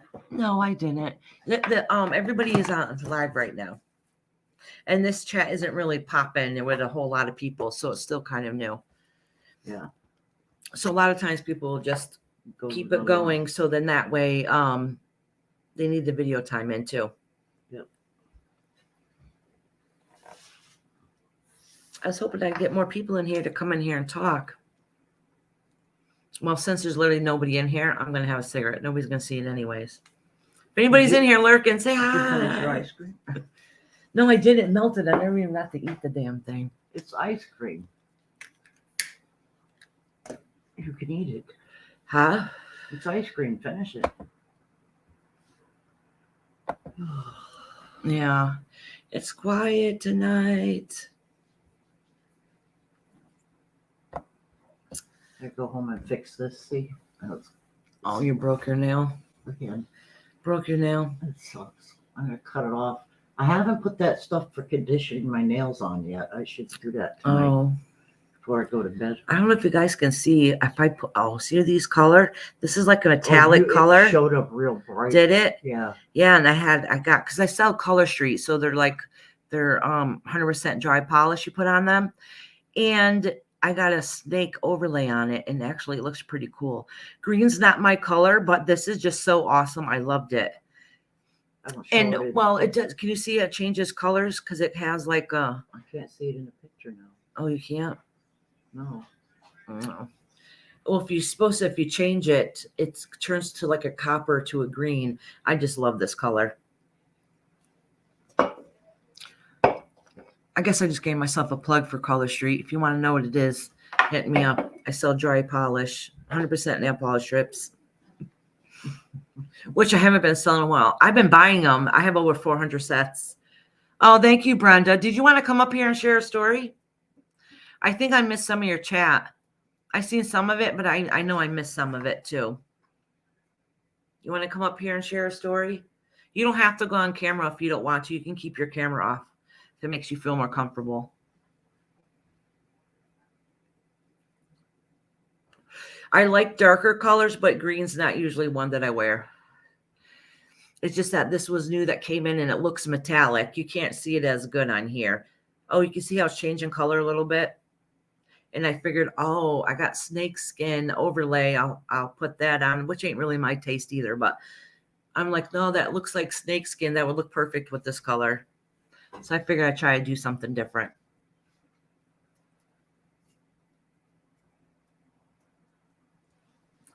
Thank you guys so much for coming up on here. Well, now that it's quiet for a minute, I want to go back and read some of Brenda's comments. I know I missed some of them.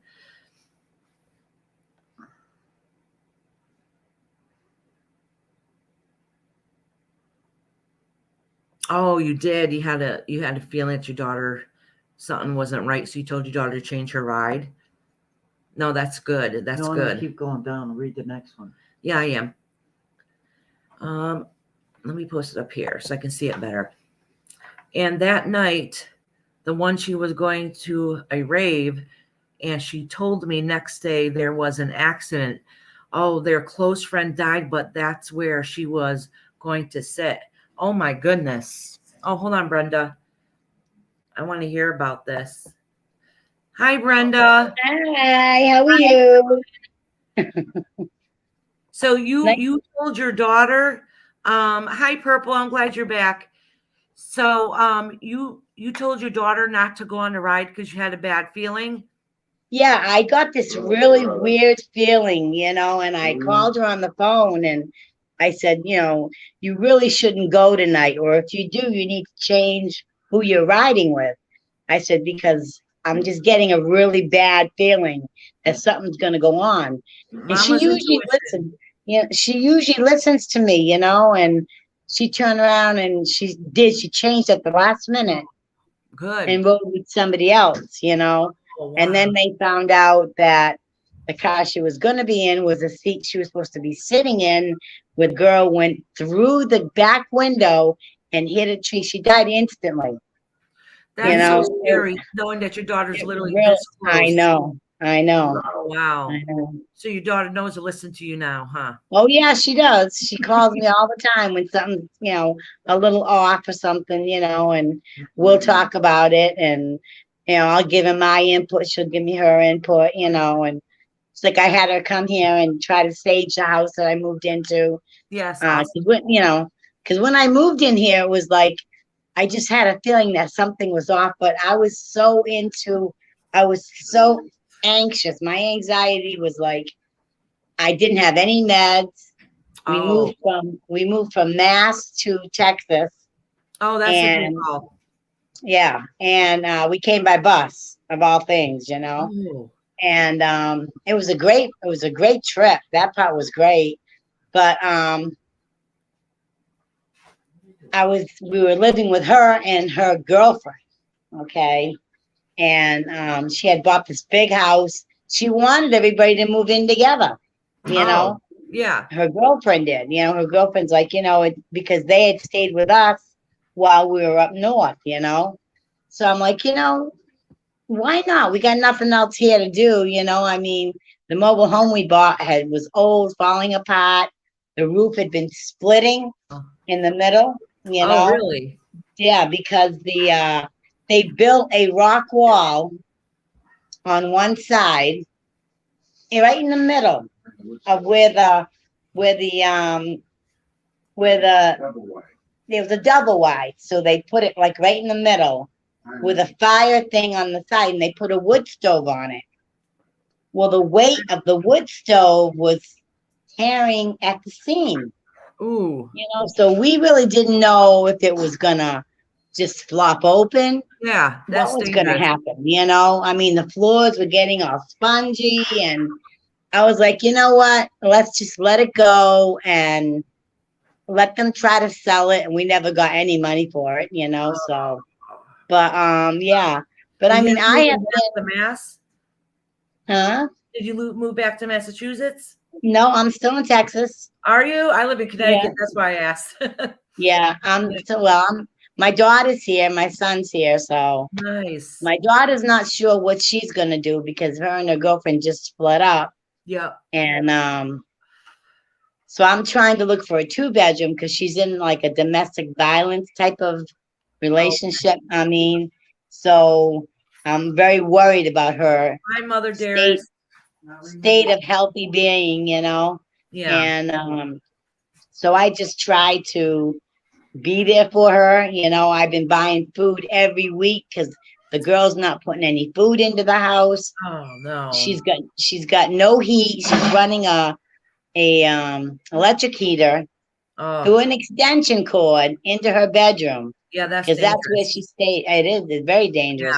Yeah, it is. And she in the summer the AC works, but the heater doesn't work. Which is really And strange. Texas And has this, been getting cold lately too. yeah, and it has been. Yeah. Yes, It's my supposed to. son just moved back up here from Texas, and he was there when they had the ice storm and everything. Oh, it was awful last year. Yeah. Yeah, that was crazy. Yeah. No one expected it. None of us did. Yeah, and her ex refuses to get anything fixed, and Oh. she's like, she went from Jekyll to Hyde.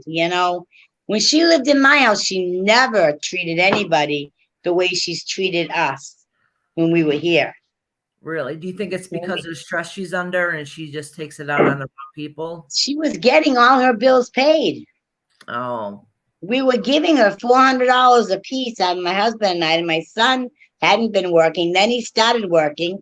Then he gave her money as well. So the money was flowing, and she said she couldn't handle the stress and wanted everybody out. So, and because I was so anxious, I had gone from 179 to 80 pounds to 108 pounds, dripping wet. That's I not got good. the anxiety that can bring out anorexia, where you don't feel like eating, Yeah. And I had not been on any meds for over 6 months. So I tried to get the meds, but I couldn't get them here. They Oh, were outlawed here in Texas. really? So yeah, they were benzos, and I'm like, well, okay, I'll try. And I had gone to the ER, tried getting different meds. Nothing worked. Yeah. Nothing worked. And she said, well, I'm not going to watch you kill yourself. And I'm like, do you honestly think this is the way I want to feel? Yeah, Do you exactly. honestly think I'm not eating because I don't want to eat? Yeah. And I'm like, come on, and she wouldn't stop. So I finally, and my daughter was right in the middle all the time. Because Oh. whatever I said, she would take it out on my daughter, Oh. So, and then they'd stop fighting. So I'm like, But know what? Are you doing better now? Are you doing better now? Oh, I've been on Klonopin for over a year and I am totally Good. back to normal. Awesome. Totally, No, that's good. Yeah. So yeah. But as far as paranormal goes, I've got stories up the gazoo. Oh, good. Up the Share some. gazoo. Let me see, as far Hey, back little as I Texas can, tornado. as far as I can remember, the earliest signs would have been telling my mother when people were gonna show up that were from like New Bedford or people from out of town, Yeah. And I'd be like, oh, so-and-so's coming today. She says, no, they're not. There's no plans of anybody coming. And I'm telling you, son, so-and-so's coming, and within an hour, they'd be pulling in the yard. My mother looked at me and she says, don't you get your grandmother's witchiness. You stay away from that. That's not good. Well, my grandmother was telling me stories Yeah. of when they used to channel. And it was her sister, her sister's husband, my aunt and uncle, and my grandfather. Yeah. And they would channel in a circle. She Okay. always got really, really good spirits. Yeah. My grandfather always got really bad Oh. spirits. So they eventually cut it off and they stopped, because he was a diabetic. And back then there really wasn't much as far as the diabetes goes, for help. Yeah. So he ended up dying. Why do you think he was getting not so nice ones? You think it was his energy that was attracting it? I think it was who he was. I think Yeah, that's that what he I'm was very saying. stern. They were all Portuguese. I mean, I'm 100% Portuguese. Yeah, So it comes with the generation. I've yeah, had different people and family members that have been involved back, going way back. So yeah, this is all generational things. And my daughter is she's getting really, really good at doing cards. I've just started. yeah. I've Don't just give up on it. started, Yep. I said, because I I teach feel the classes on pull. it. I feel the pull, Yes, do it. and I'm kind of, because I was always told, that's demonic and you shouldn't do it. But I feel a lot of angels and really good spirits around me when it comes to that. Yeah, you do. So when you read So, your cards, you ask your spirit guides to join with you and help you, right, pass on the messages that you need to pass on. You ask for protection just before you right, do that. Before you ask for your higher power to stand with you and your spirit guides hmm, to stand with you and ask your cards to give messages in love and light. You know, right, right. See, some people say it's evil. I mean, it's evil, but I feel it's a gift that God gave us. Well, that's what I believe. I Intuition. mean, I It's a don't see it. I just don't see it as evil because I've warned so many people, and yeah, I've had people, like you, have people come up to you and tell you things.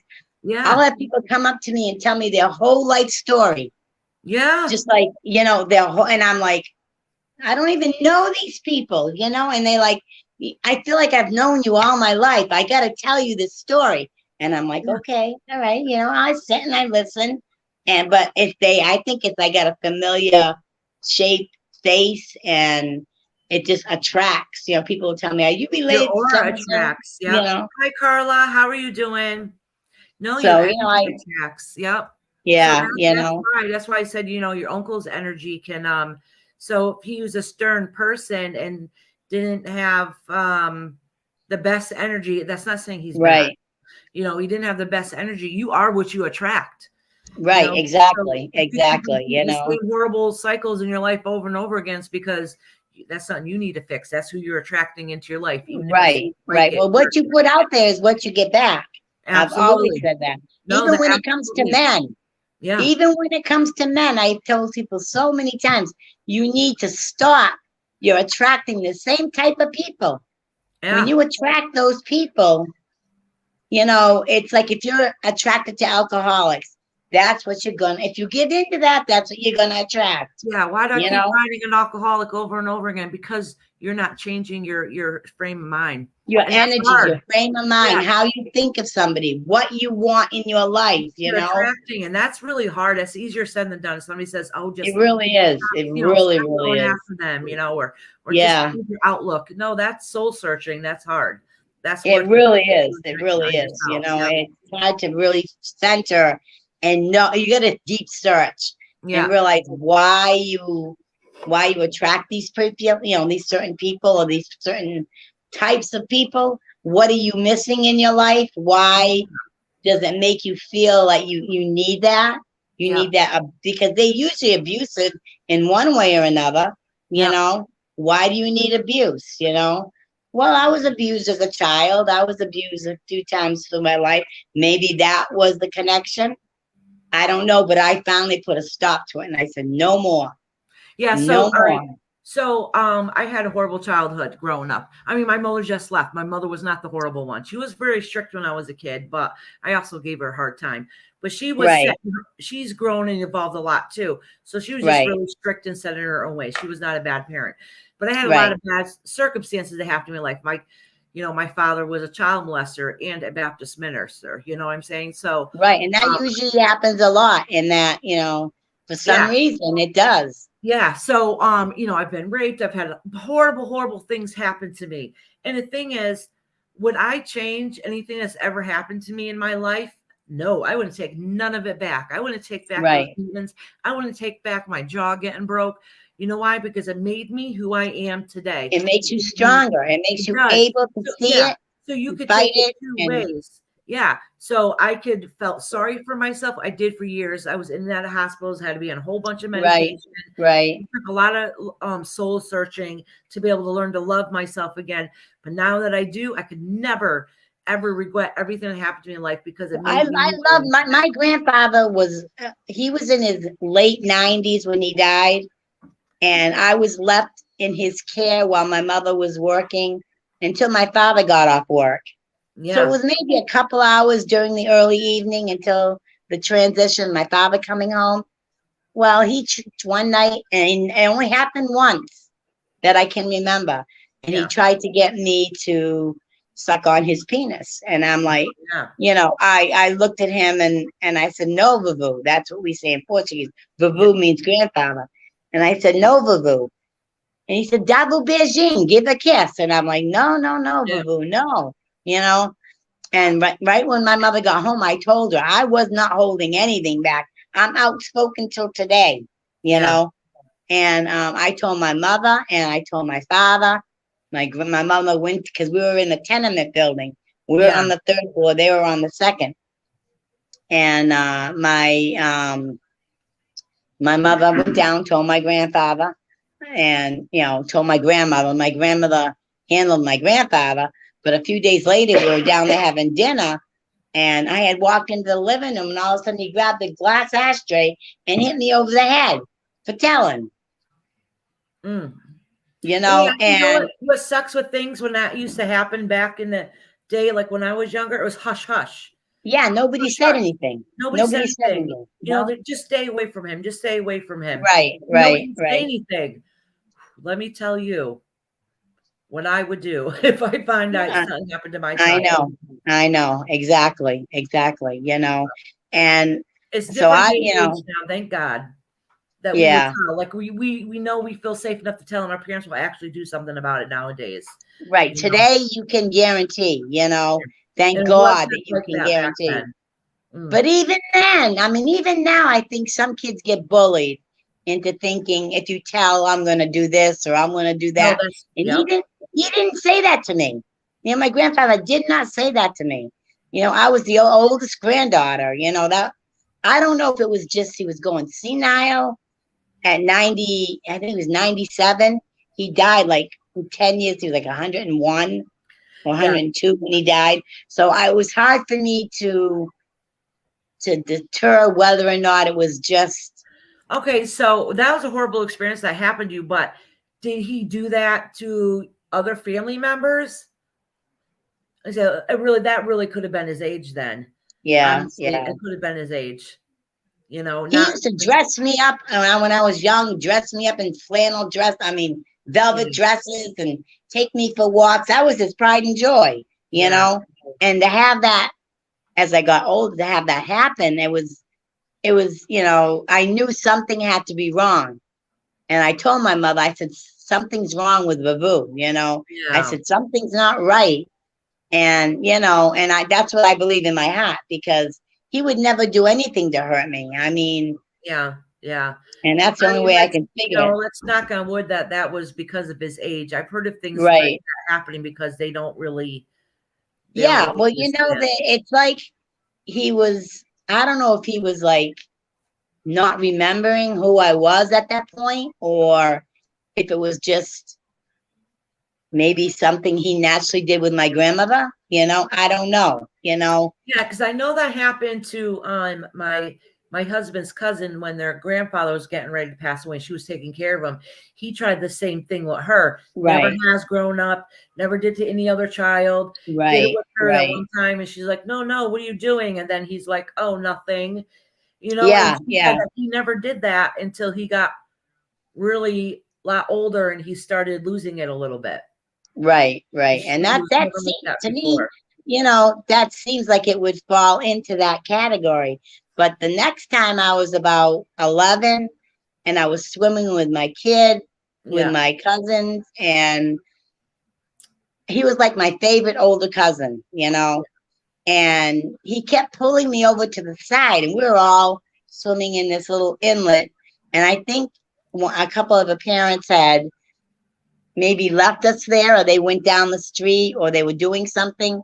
Yeah. And he kept trying to go down my bathing suit. Oh. He was pulling it, pulling down my bathing suit. Yeah, I've seen and that, Carla. I blocked them. I'm surprised I didn't notice that before. There was somebody nasty on there, troll. oh geez. Yeah. So I what her name was. It was horrible. Yeah. But I mean, and then then of course, let me see, from that one it was him. And then I had my first boyfriend was very, very aggressive.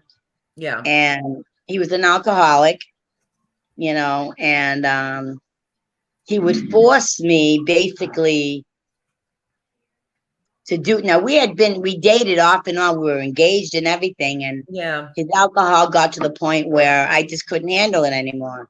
And I told him, I don't want, I don't like it. I think you need to stop, and I think you need to get help, And he said, well, now I never grew up with an alcoholic father or anything. Yeah. So I never attracted to that, But being the first boyfriend, of course, you lose your virginity to this person. You're, 19, 20, you're totally you're in love, naive. you You're know, naive. Yep. And I believed every word he said. And, You're and young, then one night, dumb. yeah, right. Yeah. One night we're driving, we're going down the street, and he's drunk, and I had gone to a wedding, and I had a long blue gown on, and he picked me up from the wedding, and he said, I just want to talk to you. I said, all right. So we're going down the road. This is back on Cape Cod. Yeah. And he said, I want you to take me back. And I said, no. I said, I told you we're done. And he says, no, I want you to take me back. I said, well, you can want all you want. I said, but it's not happening. Yeah. I said, I'm done. He said, well, I'm going to kill myself. I said, well, then you really need to go to a hospital. I said, because something is wrong with you, Then he reaches over and grabs my hand and squeezes. I had to get therapy for 4 years on my tendons in my hand. He squeezed my hand so tight, never hit me. But that, to me, that was abuse. That's the beginning, because if Right. you kept it up and allowed it, it would have gradually gotten worse. Right. So for yourself is yourself. Right. Exactly. But yeah. So there was always little bits of abuse that would go on. I never went with anybody else after that showed any type of aggression. I'd be out the door. I don't want nothing to do with you. Yep. Hit the road, Jack. Don't let the door hit you with a good Lord split you. Yep. Get out. And yeah, I'm trying to think of the paranormal episodes. All right. Thank you, Carla. Did you have a paranormal experience? You can come up on here too. We can all share. We were living on the Cape, and we were trying to find a place to live, and we decided to go look at this house that was way up in West Falmouth, which is right on the cliffs, So it had gorgeous. It had the beautiful that walk, the bridal walk the widow's walk, where they watch the ships come in. Yeah. Oh, how gorgeous. It was beautiful. I mean, inside and out, it was gorgeous, immaculate. And I got in there and I got a chill up my spine.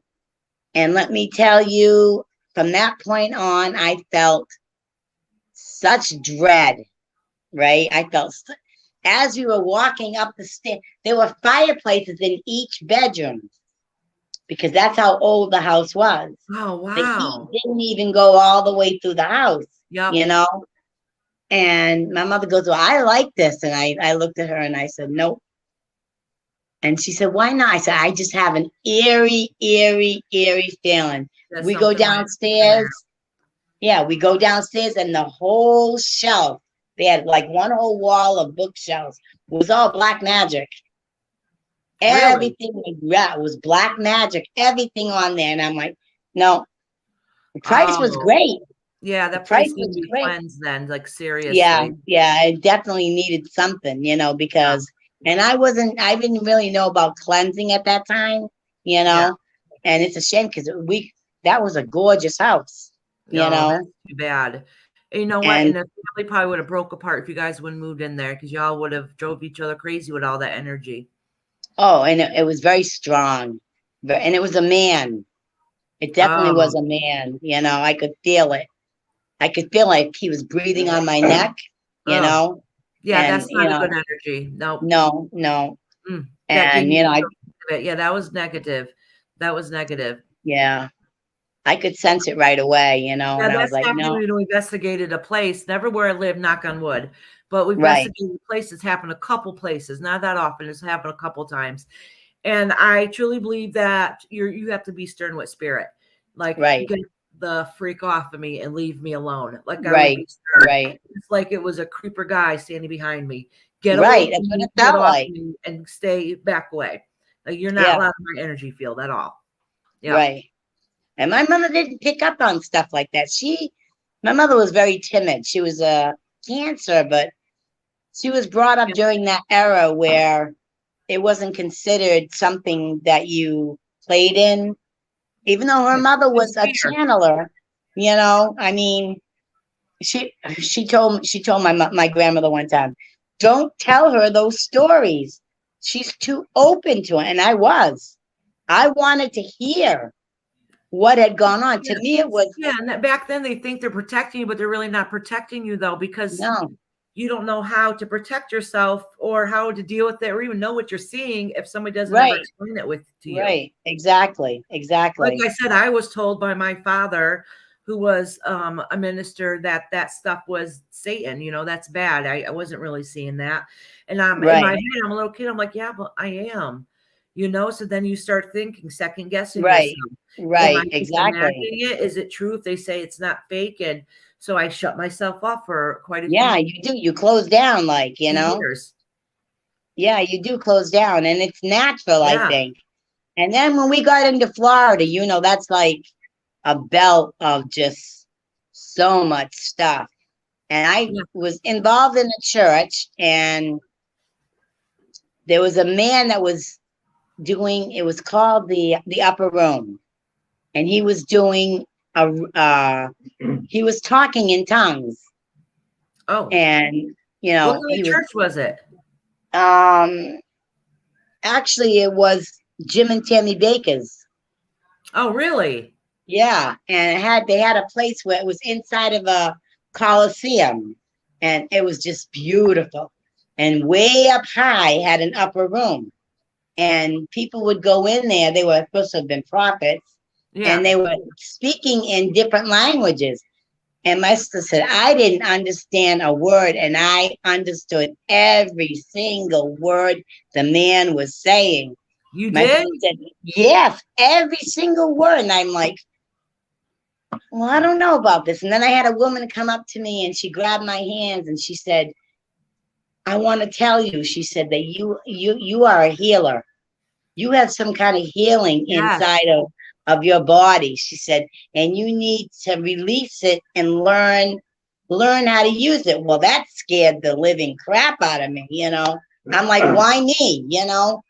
All these people out there that could, I didn't know why, I mean, I still don't know why. And I still have that pull, even though when I have my cards read, or if I'm talking with a psychic, I get the healing sense decides to come out of me, it tries to come out Did of you me. guys freeze? Do we what?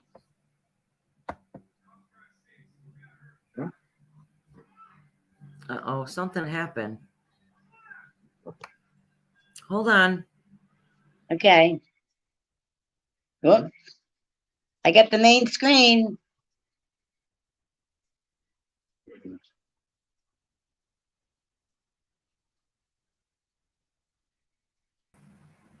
Hello.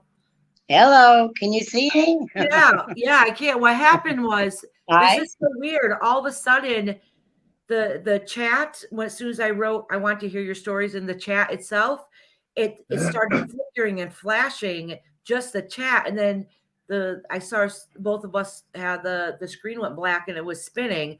I'm like, what the heck is going on? It might be just spirit messing with It us. That sounds like happens. spirit to me, you know. Yeah, it was really They, weird. they, So all yeah, I did was refresh the page and hop right back on. yeah, yeah.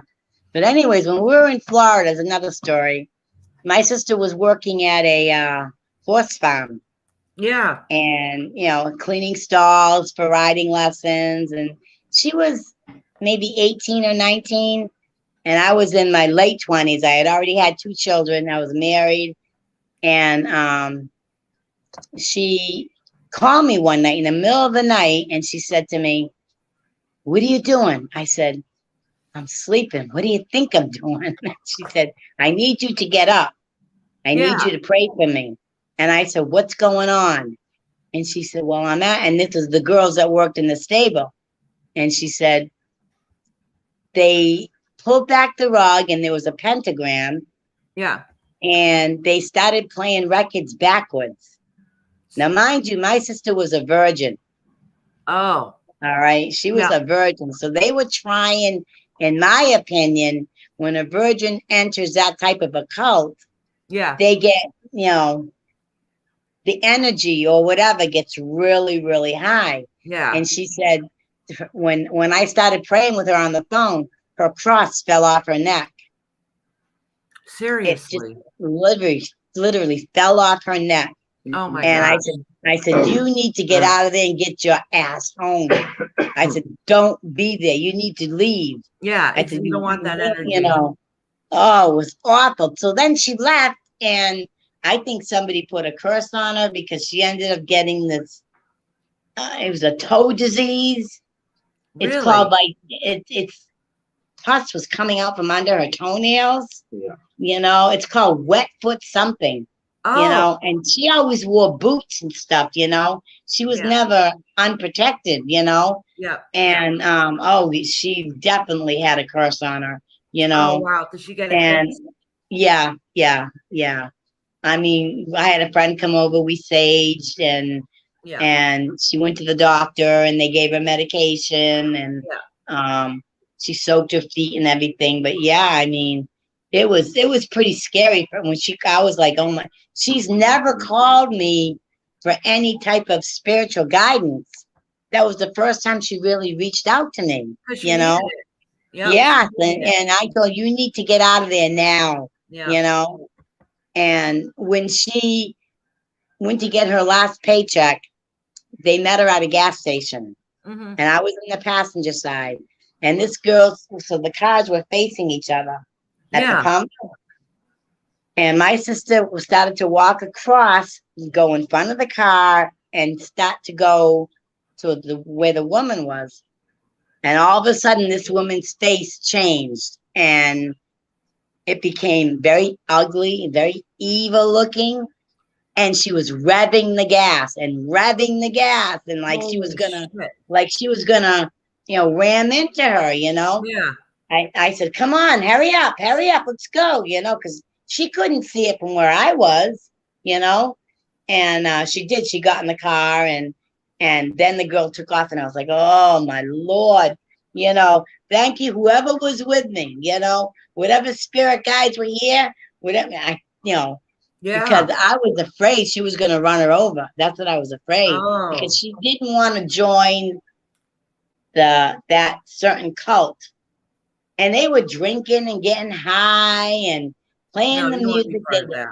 There's a phonograph that plays the music backwards.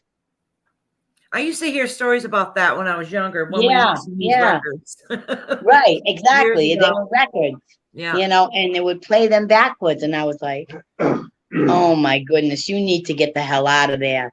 And I said a prayer for her, and then her cross just fell off her necklace. Like something was fighting. It was like a Oh, spiritual warfare, yeah. between it.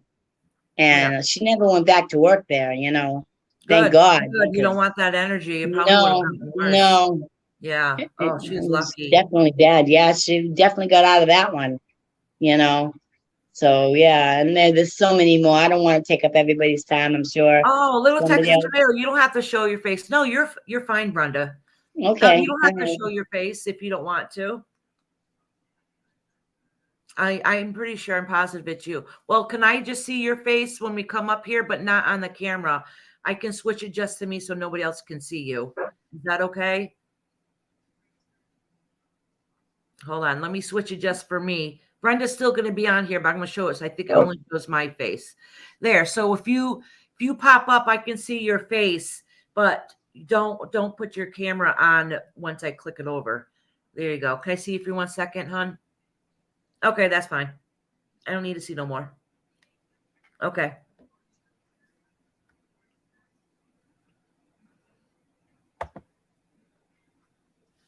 There you go, little Texas. How you doing? Hey, Texas Tornado, how are you? I'm good. How are y'all? We're doing good here. We're having a nice conversation. Yeah, we're relaxing, telling our stories.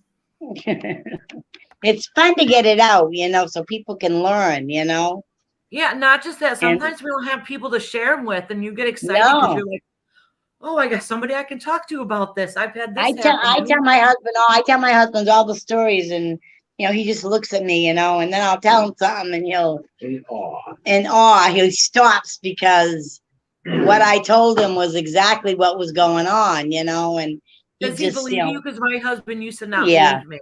yeah, he You does. know, my He does. husband gets scared sometimes because, all right, so one time I make jewelry, and I Mhm. made a horrible mess. Like there's bead stuff everywhere, and my desk was just absolutely atrocious. And that's the time I was in the living room. And I'm walking by, and I'm saying it to myself, but I said it out loud. I'm like, look at this goddamn mess. Look at this shit everywhere. But I'm talking to Mhm. me about my stuff, my Right, own stuff. right. So he's sitting there thinking, I heard his thought. I Right, heard him say, but it's your effing mess. right. And Of so I course. turned around to him and I was like, what'd you just say to me? He's like, I didn't say nothing. So no, I heard what you said. You said that's Right. your effing mess. It scared him. He jumped up and gave me a hug.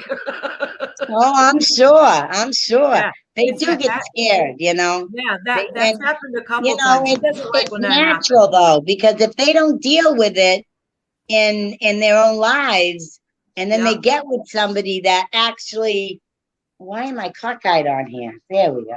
Yeah, no, I am too. That's why I keep wiggling. Okay. So, if they don't deal with it in their lives, they have no idea, of what's Yeah. going on. But yeah, I've had a lot of different things that some things, I would never let a Ouija board in my house, and I come collect home them. Do you really? I I don't would use never them, allow but I one. do collect them. My oldest one I have is an old TV tray from 1947 or 48. I don't remember. And it has like the original Wow. like Disney characters on them, the old ones like Mhm. Snow White, and I don't remember the other ones. And it comes Right, with a right. I've never used it. And I even got a piece of paper saying it was blessed by a minister. I've never used it. But I have quite a few of them. I just think they're cool. Nothing's ever happened. I don't use them. Oh no, as long as you don't use them. I mean, Yeah. one night I come in and I think I was at church or something, and I had come in and I felt this horrible dread feeling. And my daughter was in the bedroom with her neighbor from next door. And they come out and I said, who's got the Ouija board in here? I knew it was something that was bringing that type of dread into my surroundings, Yes. And they both looked at each other and they go, oh shit, Yeah. And she says, wow, she says, your mother's strong. And I Yeah. said, don't So- ever bring it back in. So let me tell you though, I'm not afraid of Ouija boards. It's just not my cup of tea. But Right. I just think they're cool to look at. So, but the thing is, to me, that's just another form of divination, just like reading tarot or all those other things. Right. And Right. you just have to protect yourself the same way. But I think the only reason why it's like really become a portal is because people have manifested that throughout the years, saying it is one. So Right. So they brought it to life. They brought it to life. So it could do that.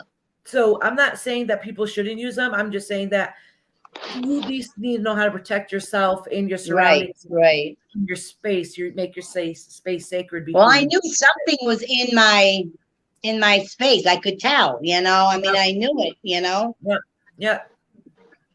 I could just sense it, I could just feel it. And it was like so heavy. And I'm like, wait a minute, what's in my house? Yeah. Something's here that's not supposed to be here. And they were playing with it on Yeah. the floor, and you can open up doorways that bring in things you don't want, Especially kids. Kids should not be touching that stuff. They're too vulnerable. No. Their energies are sweet and innocent. I know. Yeah. And my daughter was about maybe 9 or 10, but the girl next door had it.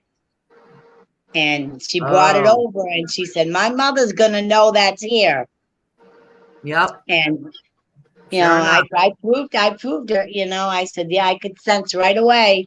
She said, Yeah. I'll never doubt your mother again. She said, Good. Texas, you still here? Yeah, I'm still here. I wanted to hear the story that you started saying in the chat. Yeah, I've never been able to do this before, and it was the weirdest feeling that I've ever had. I used to work at an assisted living, and it was the first time that I ever did this. We had a resident. He turned 100 years old in April, and this was probably about 2 years ago, 3 years ago, something like that. And he lived to be like 100 and a couple days after that. And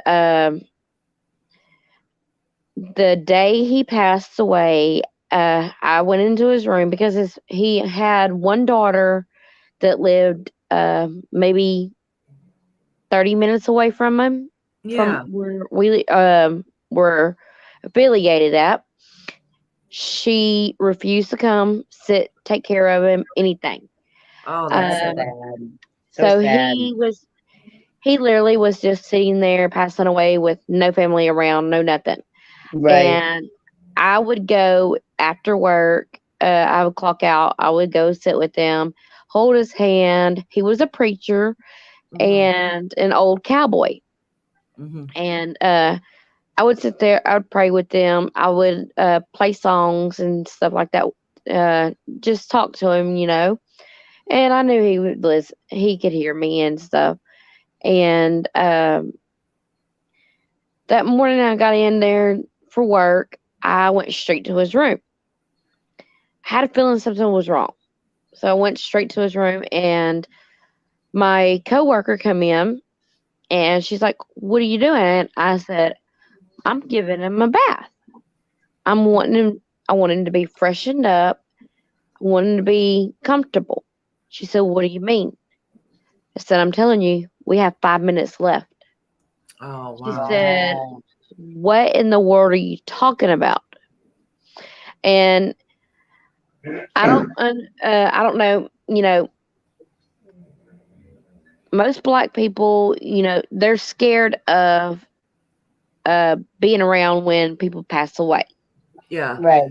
They don't like that feeling.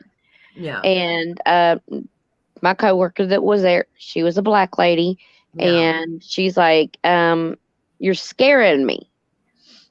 Plus, she's young, and she's like, "Don't tell me this. This is scaring me." I said, "No, don't be scared. It's okay." And she said, "How do you know?" I said, "I have a feeling. Yeah. Something's going on. There's something wrong. There's something going down." Well, his preacher that he was best friends with in another town before he moved down here, he come in, and we were in the middle of bathing him, and he knocked. I said, "Can you please step out while we bathe him? You can come in." It took a whole 2 minutes to do the bathing, getting him dressed, and all that. And when we were done, I stepped out and I told him, I said, "Reverend, whatever his name was, you can go in." And literally within 3 minutes, he comes. He stands in the doorway. He goes, "I need somebody to come in the room." I looked at him. He was pale looking. I knew right away. I said, "Don't tell me." Yeah. I said, "We need to go in there." He's gone. Yeah. You And know that you the gave him a lady looked at beautiful me. gift. She said, "Do what?" I said, Yeah. he's gone. And the pastor was in there and he said, I think he gave his last breath with me. Yep. I said, he did. Yep. He wanted Mhm. you to be in the room. He didn't want nobody else to be with you, Yeah. be with him but you. And I'm glad you got to be with him the last 3 minutes of his life. Oh, that makes me want to Right. tear. So, Yeah. some of you guys know, or maybe you don't know, I am a reverend. Okay, I'm not a Christian though, just so you guys know. But I'm a pagan spiritualist, which is two different belief systems. But Right. one of the jobs I do is help people cross over. So I'll get calls to hospitals if somebody is getting ready to pass on, and you washing him actually helped him cross over, and that's a beautiful gift. You gave him a beautiful gift. You helped him Yes. cross over. Yes. So a lot of times what I'll do is depends where it is and depends on the family and the situation. A lot of times I'll get a glass of water and put it at their feet. And the reason why I do that is to help take out all that last energy that they have left in them. And I'll put my hands on their head and I'll, stimulate their face and their hands and hold on to each part of their body and help them just release all the stress they have, because sometimes people who are waiting for somebody they hold on because they're waiting for somebody to come and see them. And sometimes you need to Right. let them know that it's okay to pass. And sometimes anxiety and fear Mhm. that's not letting their souls rest so they can, leave their vessel is the way I call it. So I help you do that. And that's exactly what you did. You cleanse them. You cleanse Right. them so they're Right. able to peacefully pass on. And that's a beautiful, beautiful gift that you gave that guy And I before. Yes. actually Definitely. still, to this day, I still have the last picture of me and him holding hands Oh, No, that that's makes on me my really, sweet. phone, and I'll never delete it. no, don't. That's a beautiful memory. Yeah. It's a beautiful gift. Yeah. And I'm That's sure you that's. really appreciated that, and you knew. And because you've been going in there visiting him when nobody else was, he was able to connect with you and he wanted you to be there with him at the end. And that's what you did for him. Yeah. And they like to wait. Sometimes they'll wait for one certain person, Yeah. to come visit them. Yeah. All right. Sometimes most people that pass away do not want to be alone. But there is No. a couple people that will not pass until they're alone. They don't want nobody to see them pass. So it's Right. kind Right. of got to read the person, if they're holding on too long, it's all like, all right, let's all go outside and take a break. And a lot of times passes because there's too many people in there. It Right. really depends Right. on the person. And then some people they want everybody surrounding them. They do not Yeah. want to be left alone. That's me. I would not want to be left alone if I was Oh, me passing either. away. Me either. Yeah. I would want Yeah. somebody holding my hand. When my sister-in-law died of cancer, my nieces called me and they said, she's getting really bad. They said, you need to come over. So I came over that night and hospice was involved. So, of course, she was high on whatever drugs that she was taking. I don't know if it was Demerol or Cody, whatever they give them as they slowly go. And I grabbed her hands. Her hands were ice cold. And I was rubbing her hands and her arms and telling her it's okay. She can let go. She doesn't have to stay here. If it's time for her to go, she can go. We're all here. Her husband was there. Her niece and nephew were there. I mean, everybody was there. And we left. Her daughter came in that next morning from um, West Virginia, Hmm. and she went back. She was there and then she went back. She was already there because she was there at the house. Oh, And she went back to West Virginia. After she left is when she left, when oh, Janie passed on. So I don't think she wanted to do it because she asked me to come and help her give her jewelry to her girls. hmm. She wanted me to be involved in that because she didn't want any fighting over her jewelry. She had Yeah. it already picked Right. out. She knew what she wanted. And so I went out with her, and we went outside because it was still kind of warm yet up there. So we went outside and she said, I want to give you girls something to remember me by. Oh. And the girls were all like in shock, Mm. and she handed each one ring that was hers. And, within days she was gone, but she had already had it all planned in her mind. But she didn't want to do it alone. She was afraid to do it alone, you Absolutely. know? And I don't know if it was because she's afraid that one would want a different ring than what they got because she had 3 diamonds and, Yeah. so I think, and then she turned around and told her daughter, give Auntie Brenda a big, big, big hug for me, you know. And so Chrissy gave me a hug, and then I hugged Janie, Her Yeah. and I was divorced from my husband for years, but her Yeah. and I remained friends, Awesome. all those years, Yeah. I still sometimes want to pick up the phone and call her and tell her something, And I miss her a lot, I miss her a whole lot, because we were very, very close all through those years. We were married 16 years, Oh, that's a and long then, time. Yeah. yeah, then we got divorced and, we still stayed connected, the whole family did. And so, It's still family no matter what. yeah, If you guys no split matter up, what, it's still extended exactly. family. Yeah. Texas, are you still working in that field now? No, I'm not in that field no more. I'm now at a daycare. Oh, Uh, complete the opposite. Yeah, from old very to complete young. opposite, yes. But the other incident that happened was, but no, it was after that. That one, it was with my own family. Oh, Um, my grandmother, my daddy's mom, she had been in the hospital, and me and my husband had just, I had told my boss that I needed to leave and take some time off because this is my dad's only mom. Me and my dad have never associated since I was like a year and a half years old.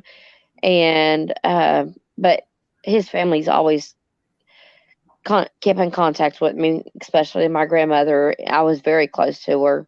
yeah. And, um, her cancer came back. She had cervical cancer. It came back, and she was in the hospital. And there was nothing else they could do for her. So Mhm.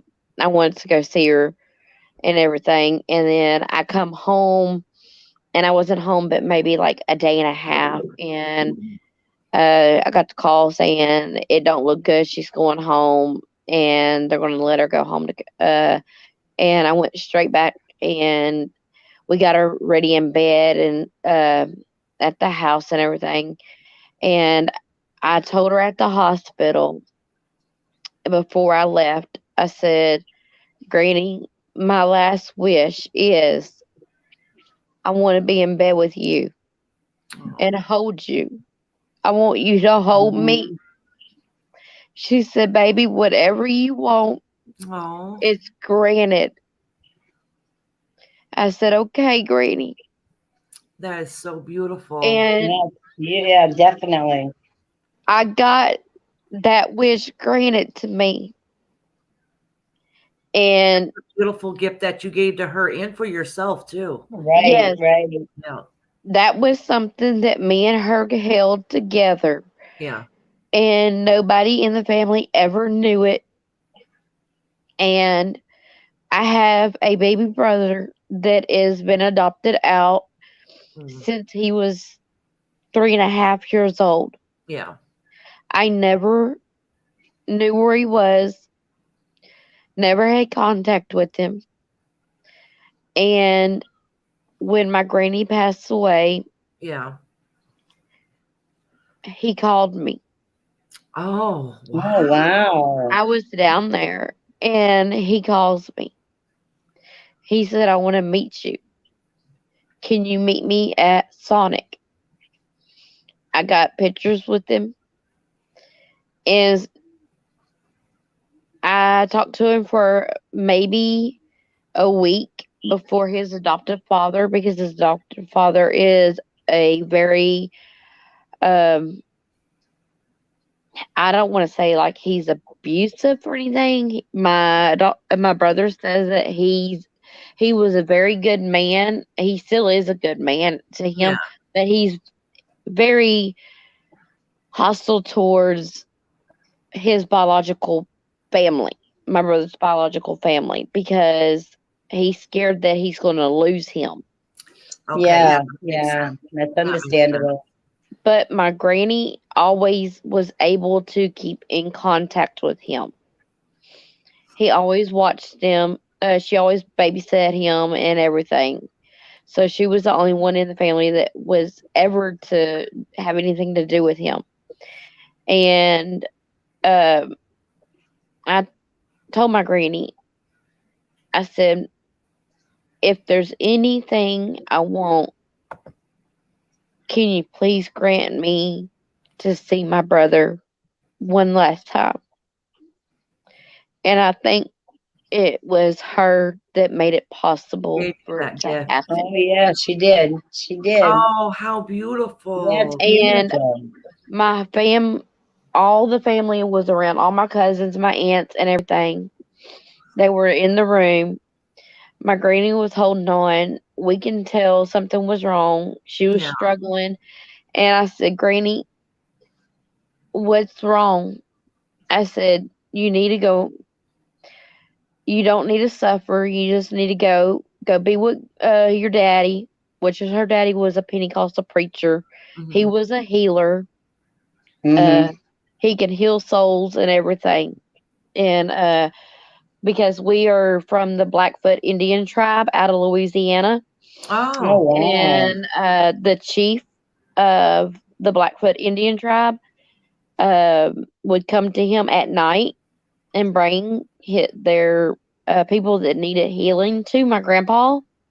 Oh, Uh, wow. yeah, he brought a one of the ladies that was blind and to him.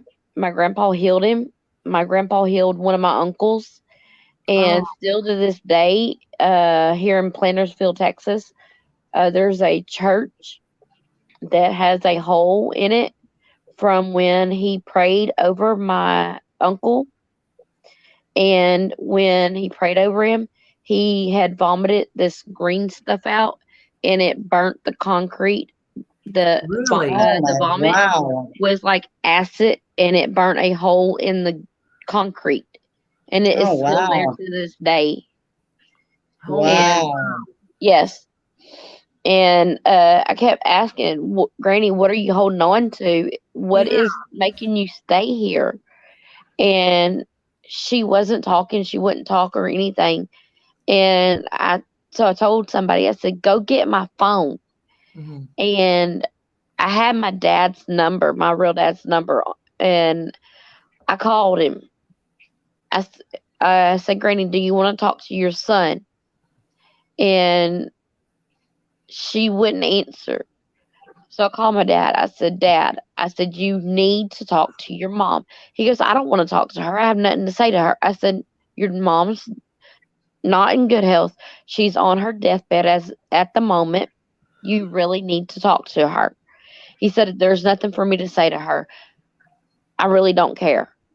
I was like, I don't care what you say to her, what needs to be said. Just, I'm going to put the phone to her ear.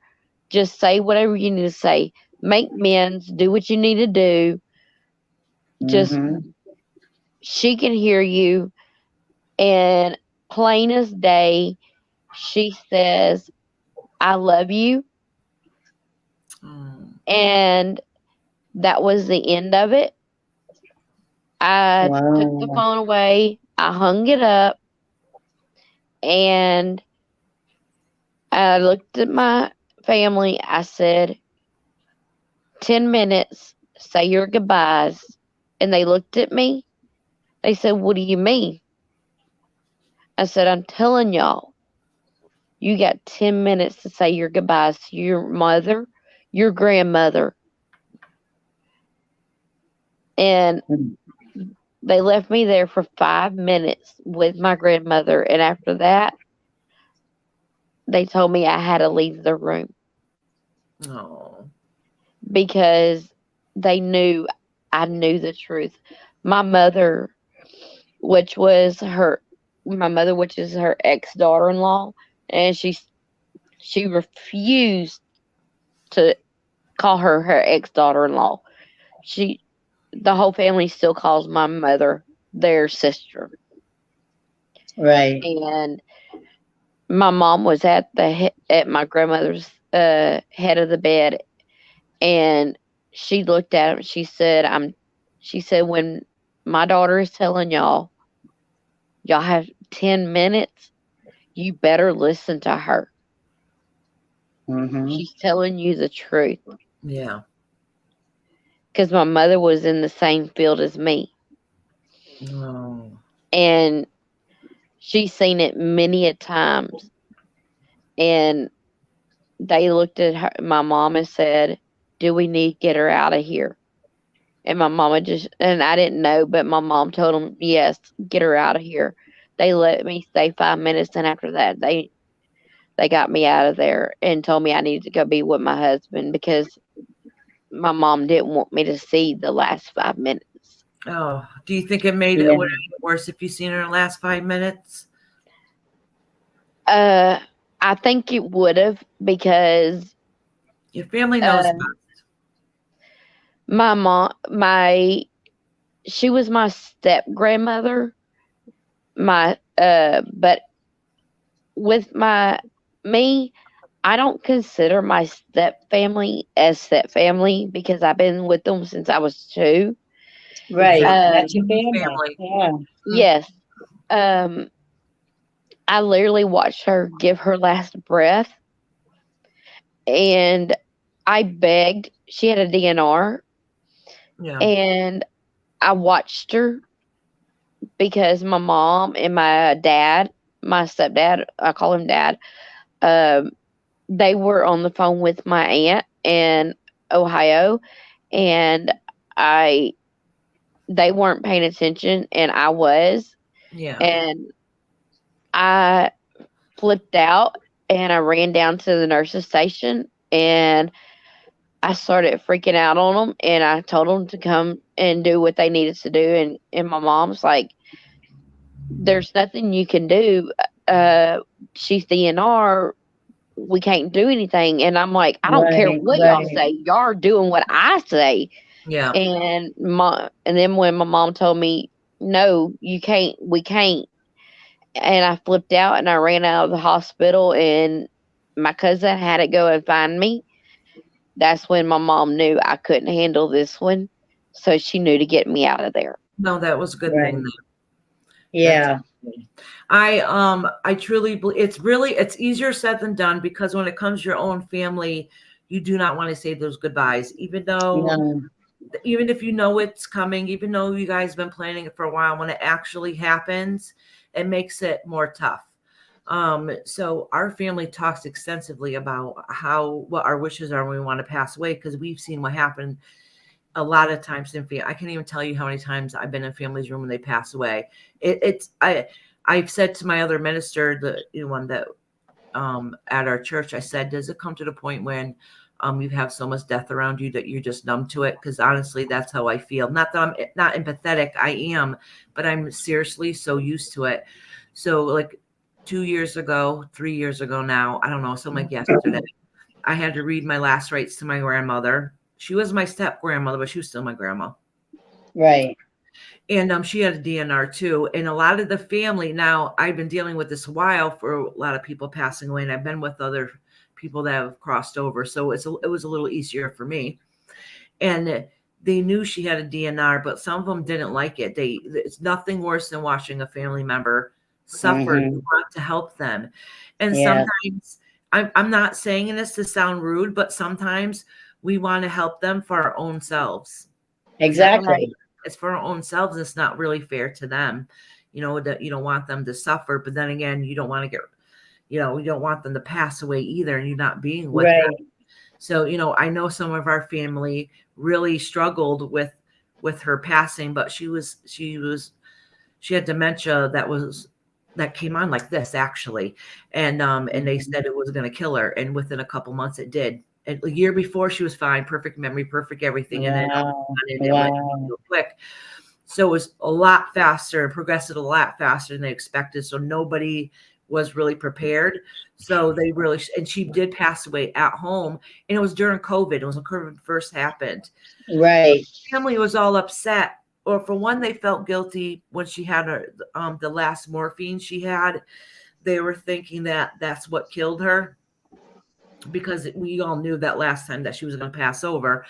And I was trying to say to them, I was like, no, listen, like she was crossing over anyways, but she wasn't crossing over that soon because all the family was there and she was really getting anxious about it. Like she was like jittery, even though she at this point she couldn't talk anymore, she couldn't speak, and was like too much stimulation, and it was really stressing her out. So they decided to give her the morphine to help her relax, but they also knew it was going to help her cross over.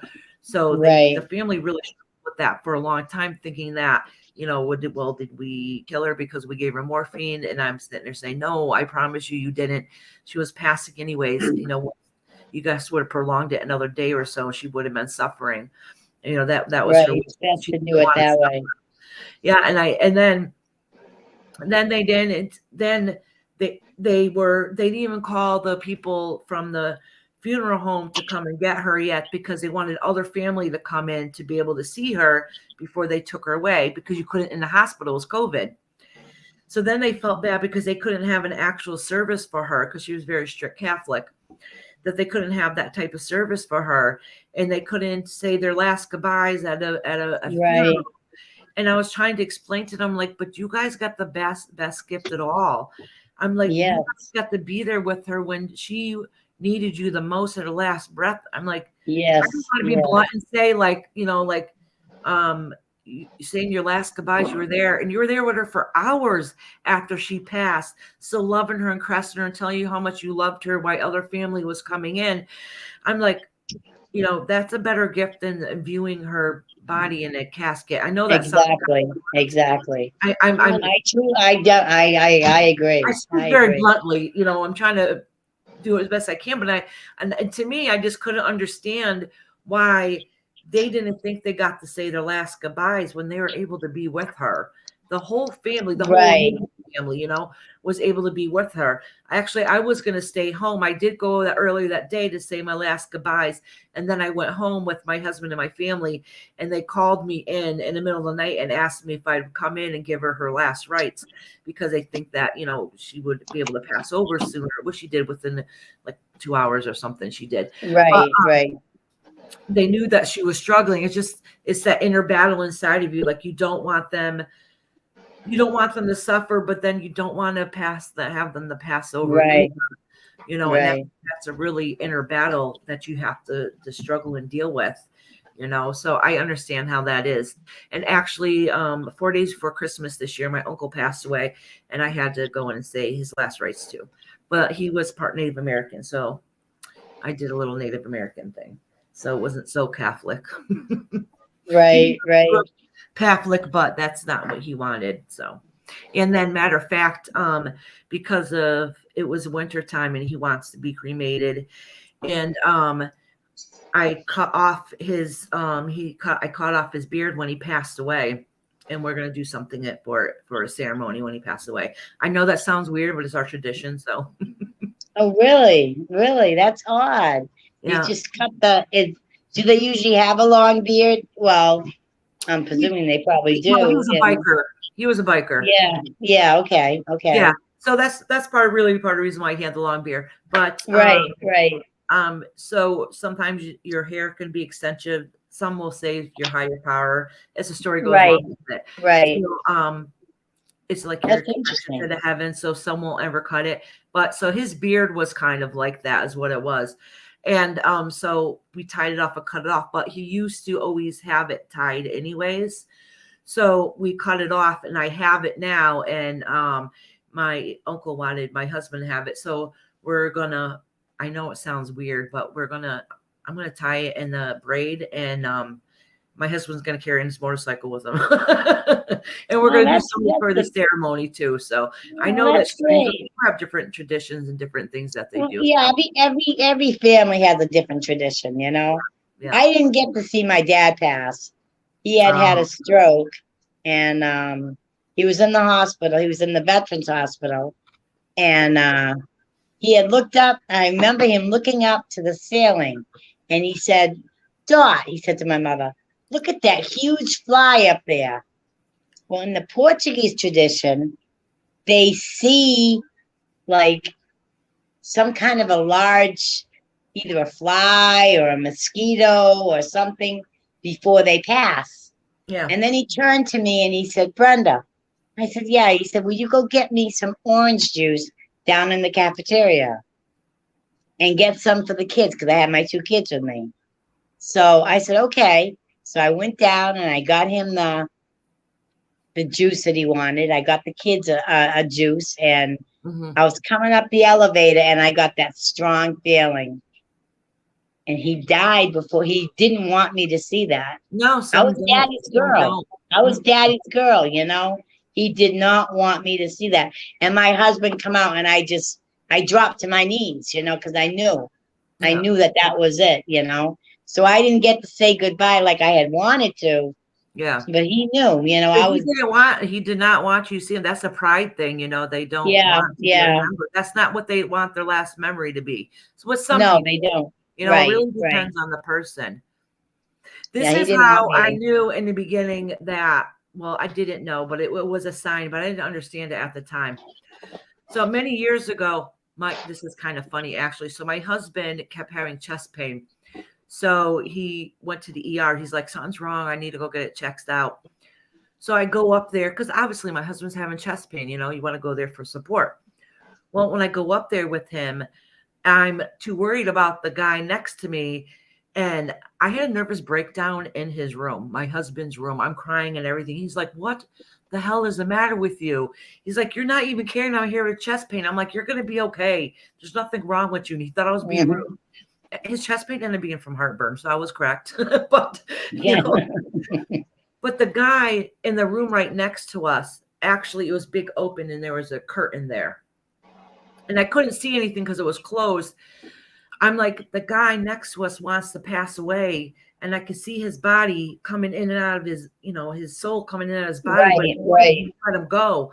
And I was getting very upset. I wanted, and everything in my being, to go tell that lady, please, please let this poor man go. He wants to cross over and you don't want him to.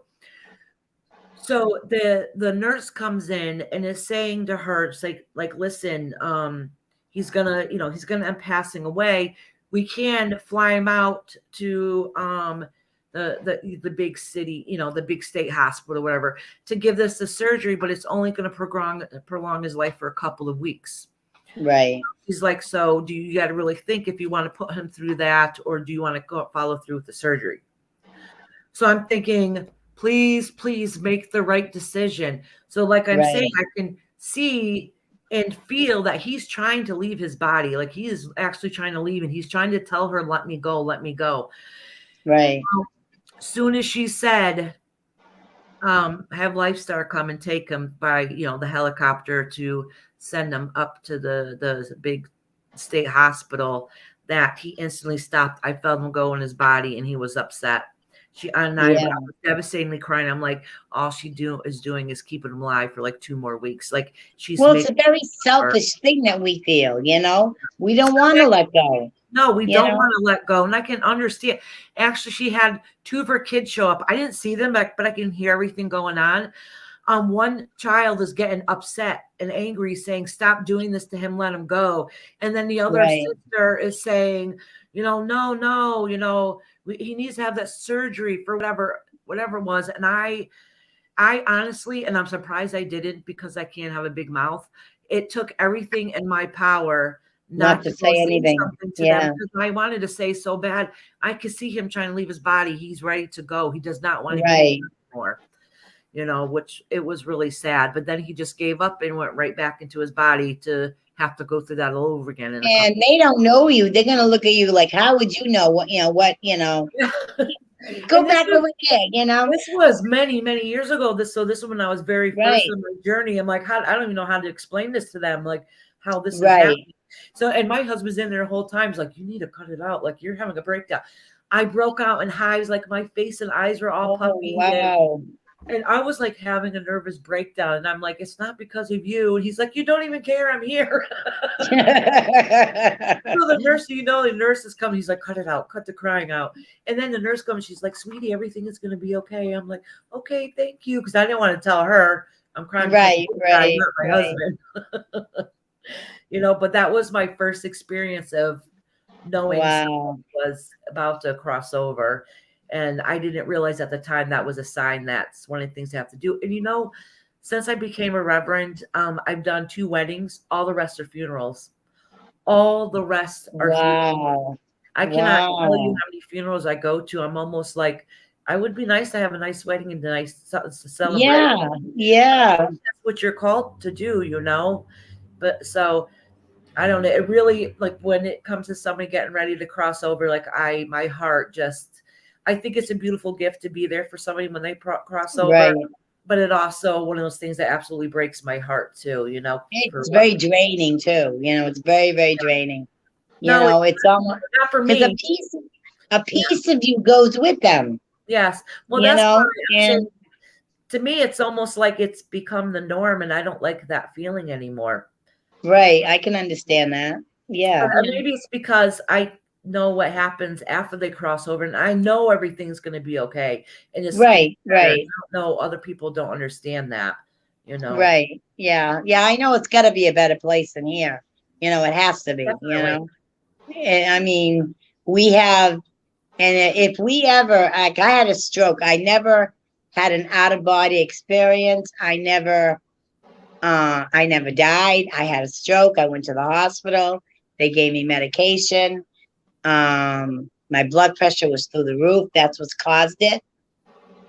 But since that time, I have my instincts and my abilities seem to have almost grown so much. And it was near death, but it really wasn't.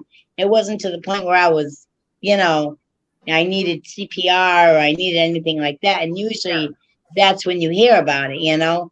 But it takes a little thing like that to bring an awakening in your spirit. Yeah, And absolutely. it's a very good feeling when you have it until you hear somebody talk it down, Yes. and that's not real, or you No, it shouldn't is do though. that, It is truly real. and I feel, like a lot of times I'll meditate by myself.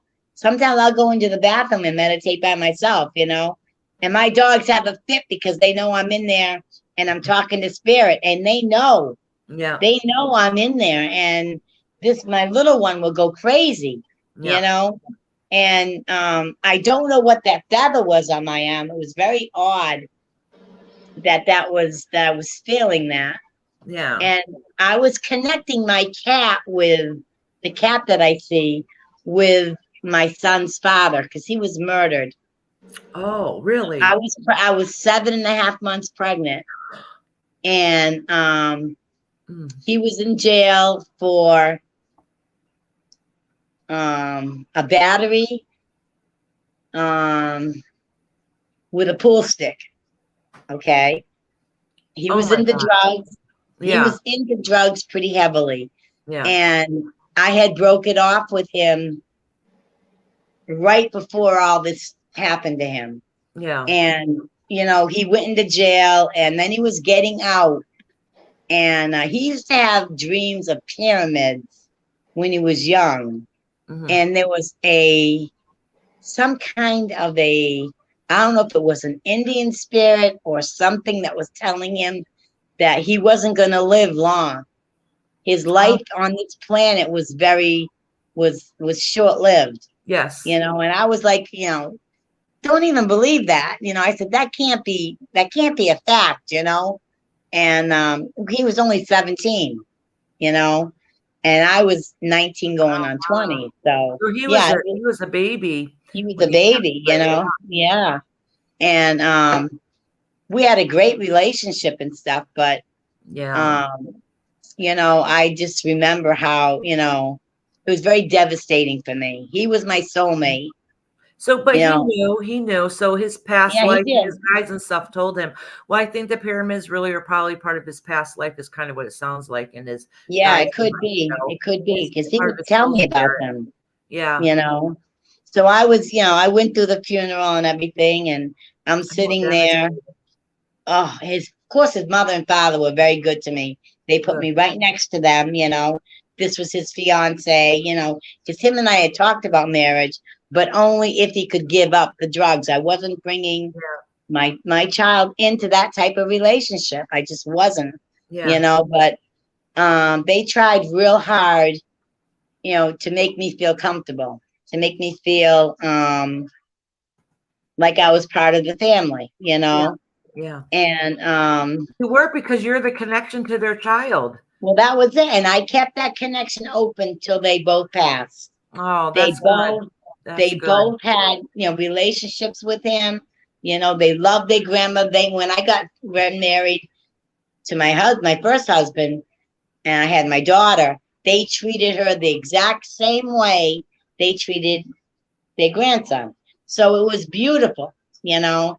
It was Oh, absolutely beautiful that the connection, and people couldn't believe how yeah. close we were, you know. Yeah. And you know, but it just happened to work out that we got along basically on all levels, you know. I mean, it worked I out think really, everything really has. good. I also believe that we come before in this life, we already know what our journey is going to be. I believe Not that every too. little action that we do, but we have our main goal is what we Hmm. picked out beforehand. So if some reason he came here and wanted to experience something, whether it was good or bad or whatever it is. A Right, lot of people right. say it's their karma or whatever, their life karma. That's not necessarily true. It could be No, just it that. wasn't not with him. You know, Yeah. he was a great guy. I mean, he No, a life karma, I mean his past life, not this one. right, Yeah. right. That But I he don't was, I necessarily mean, always believe that either. right, right. He was very, very good. He spoiled me. He'd No. make me blueberry pancakes in the morning, and Oh, you what know, a I was sweetie. pregnant, you know, and every time he was there, he was always cooking something that I wanted. What do you feel like having? You got a craving for something, you know? Yeah. And his mother used to laugh, you know, and but he was really, really good. And then told me he had quit, and I saw the tracks on his legs, and Oh, you know, it was like the hardest decision I had to make. I was yeah. like 4.5, 5 months, Yeah. You and made the I right was decision though. That's I not, had to. I couldn't allow it. yeah. I That's not was fair to so you or your child, you know? right. I was so torn up inside by having to tell him that, you Hmm. know. And then he had come after he got out of jail. No, this was before he had gone into jail. He came to my house and he was standing. We had a back porch, and he was just standing there looking in the back window of the house, just Yeah. standing there. And my father said, you know, Dwayne's out there. I said, he is. And he goes, yeah, look. So I looked, I said, I don't want to talk to him. I've given him the ultimatum. The rest is up to him. If he gets clean, that's great. We can go on. Well, Yeah. I had no idea that night he had left a suicide note to his parents. Oh, They didn't tell me for almost 20 years later because they didn't want me to want to feel hurt guilty. you. Yeah. Right. They didn't want me to feel guilty. And they said, you made the right choice. You know, I totally understand and we totally agree with you, you know. And but yeah, that was another pretty amazing. But the night of the funeral, we're sitting there, and all of a sudden, the back doors of the funeral parlor just like a gust of wind just came right through, you know, and we all just stopped, and all of us just looked at each other like, Oh, okay, you know. And then they went and they slowly closed the doors, you know. But it was like he was very angry on how he died. And yeah, I don't think he was ready at that point. no, probably not. You know, Nope. he wasn't ready because was looking forward to being a dad, you Yes. know. Yeah. And but yeah, it happened, and I had to go through it and made it through the other side, you know. And I just, And that you're young too at that age. That's kind of traumatic and being pregnant. yeah, it was. And And yeah, I was. They told me, the doctor told me, you're going to end up having a C-section. mm. Even before I was like maybe 8 months, Oh the wow. doctor had already said, because I'm so short-waisted, I was gonna say, is you it because know. you were really tiny and petite and you didn't think you could? Yeah. Right. He said, you're very short-waisted. He said, and I have a feeling you're going to have to have a C-section. And that night, my grandmother came to me in my dream, hmm and she was standing next to me, and she was rubbing my belly, and she said, it's okay. Yeah. It's okay. She said, it's going to be fine, Yeah. and That's beautiful. And that's true. it, That really happened. She really came to you. yeah, because I was afraid. I was like, well, it's already bad enough thinking about childbirth in general. And then they tell you Yeah. the C-section thing, which you know nothing about, and it's not natural. So, but yeah, the cord was wrapped around his neck, so he couldn't drop all the way down, Oh, that's you scary know? as hell. So Yeah, he was a blessing too. exactly, Oh, exactly. And he mm. still is, he's my baby boy. He's 40 years old, but he'll always be my baby, you know? Oh, he's 40. Yeah. Is that the only child you had? And then I had my daughter, Oh, and my my daughter's, oldest is going to be 30 this year. yeah. Yeah. I actually, I would have had a child that was going to be 32 this year, but he passed when he was 3 months old. Oh, Yeah. Yeah. yeah, that's tough I've had a too. bunch of children. Yeah. Yeah. And the little man that was in here earlier is my oldest daughter's son. I've had him since birth, though. Oh, okay. My oldest is a heroin addict. Yeah. Oh, And hopefully eventually she'll straighten up, but she hasn't yet. yeah, So there's always a chance, I mean, sometimes it just, there's something they got to go through and reach that bottom, and then, work their way back up, and, yeah. they can come through it, they She really can. can. She just hasn't yet. I don't know what her problem is. She hasn't yet. But that I can't. Yeah. I used to beg her, cry hysterically, and it's been happening so many years. I'm like, I can't force you to do the right thing anymore. So Right. I'm No, you just can't. You checking on can't. her all the time to make sure she's okay. She's homeless. She's been homeless for many years. Oh, my word. She lives on the streets. Yeah, that's sad. Yeah, it is. It is. And you know what? She's a smart cookie too. She's got a presidential award at school. She was going to nursing school. Missed the last week, like the last couple days of school. Right. Nurse, and so, but unfortunately, she decided to take the wrong choice. So I still have hope. You never Yeah. give up on your children. No, you don't. No matter what choices they make, you got to Yeah. stick with them, I Yeah. mean, when my daughter came out and told me that she was gay, I was like, well, first I was like, well, because her father told me he was gay, Yeah. and that was my first marriage. He told me he was gay, and that was after 16 years of marriage. Yeah. And so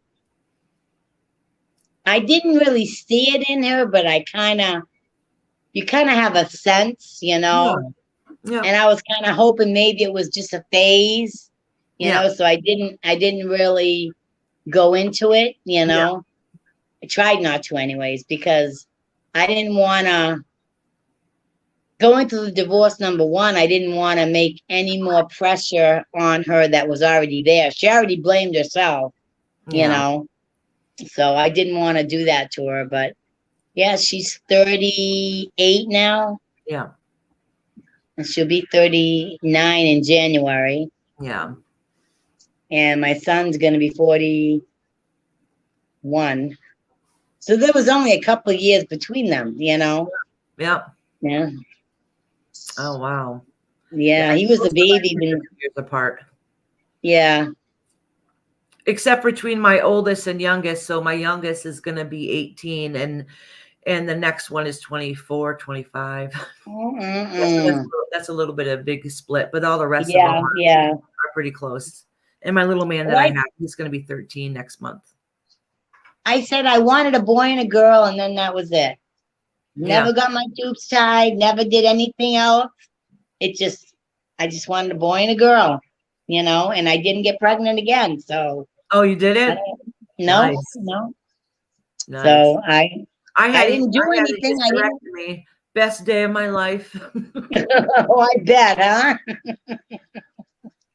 Yep, best day of my life. I just prayed every night, you know, please, Lord, don't let me get pregnant. Yeah. You know, because my grandmother said, oh, you're going to be the type that looks at something and gets pregnant, you know? No, And, when there's something funny, I swear you can ask my husband. He was in the room. The doctor was joking around with my husband and then turned around to me and says, you're the type of woman, if the wind blows the wrong way, you get pregnant. Yeah. He was there with all my children, and I've been with my husband 30 years. So just over 30 years. But, you know, so we've been together for many, many years, and we've had lots of children.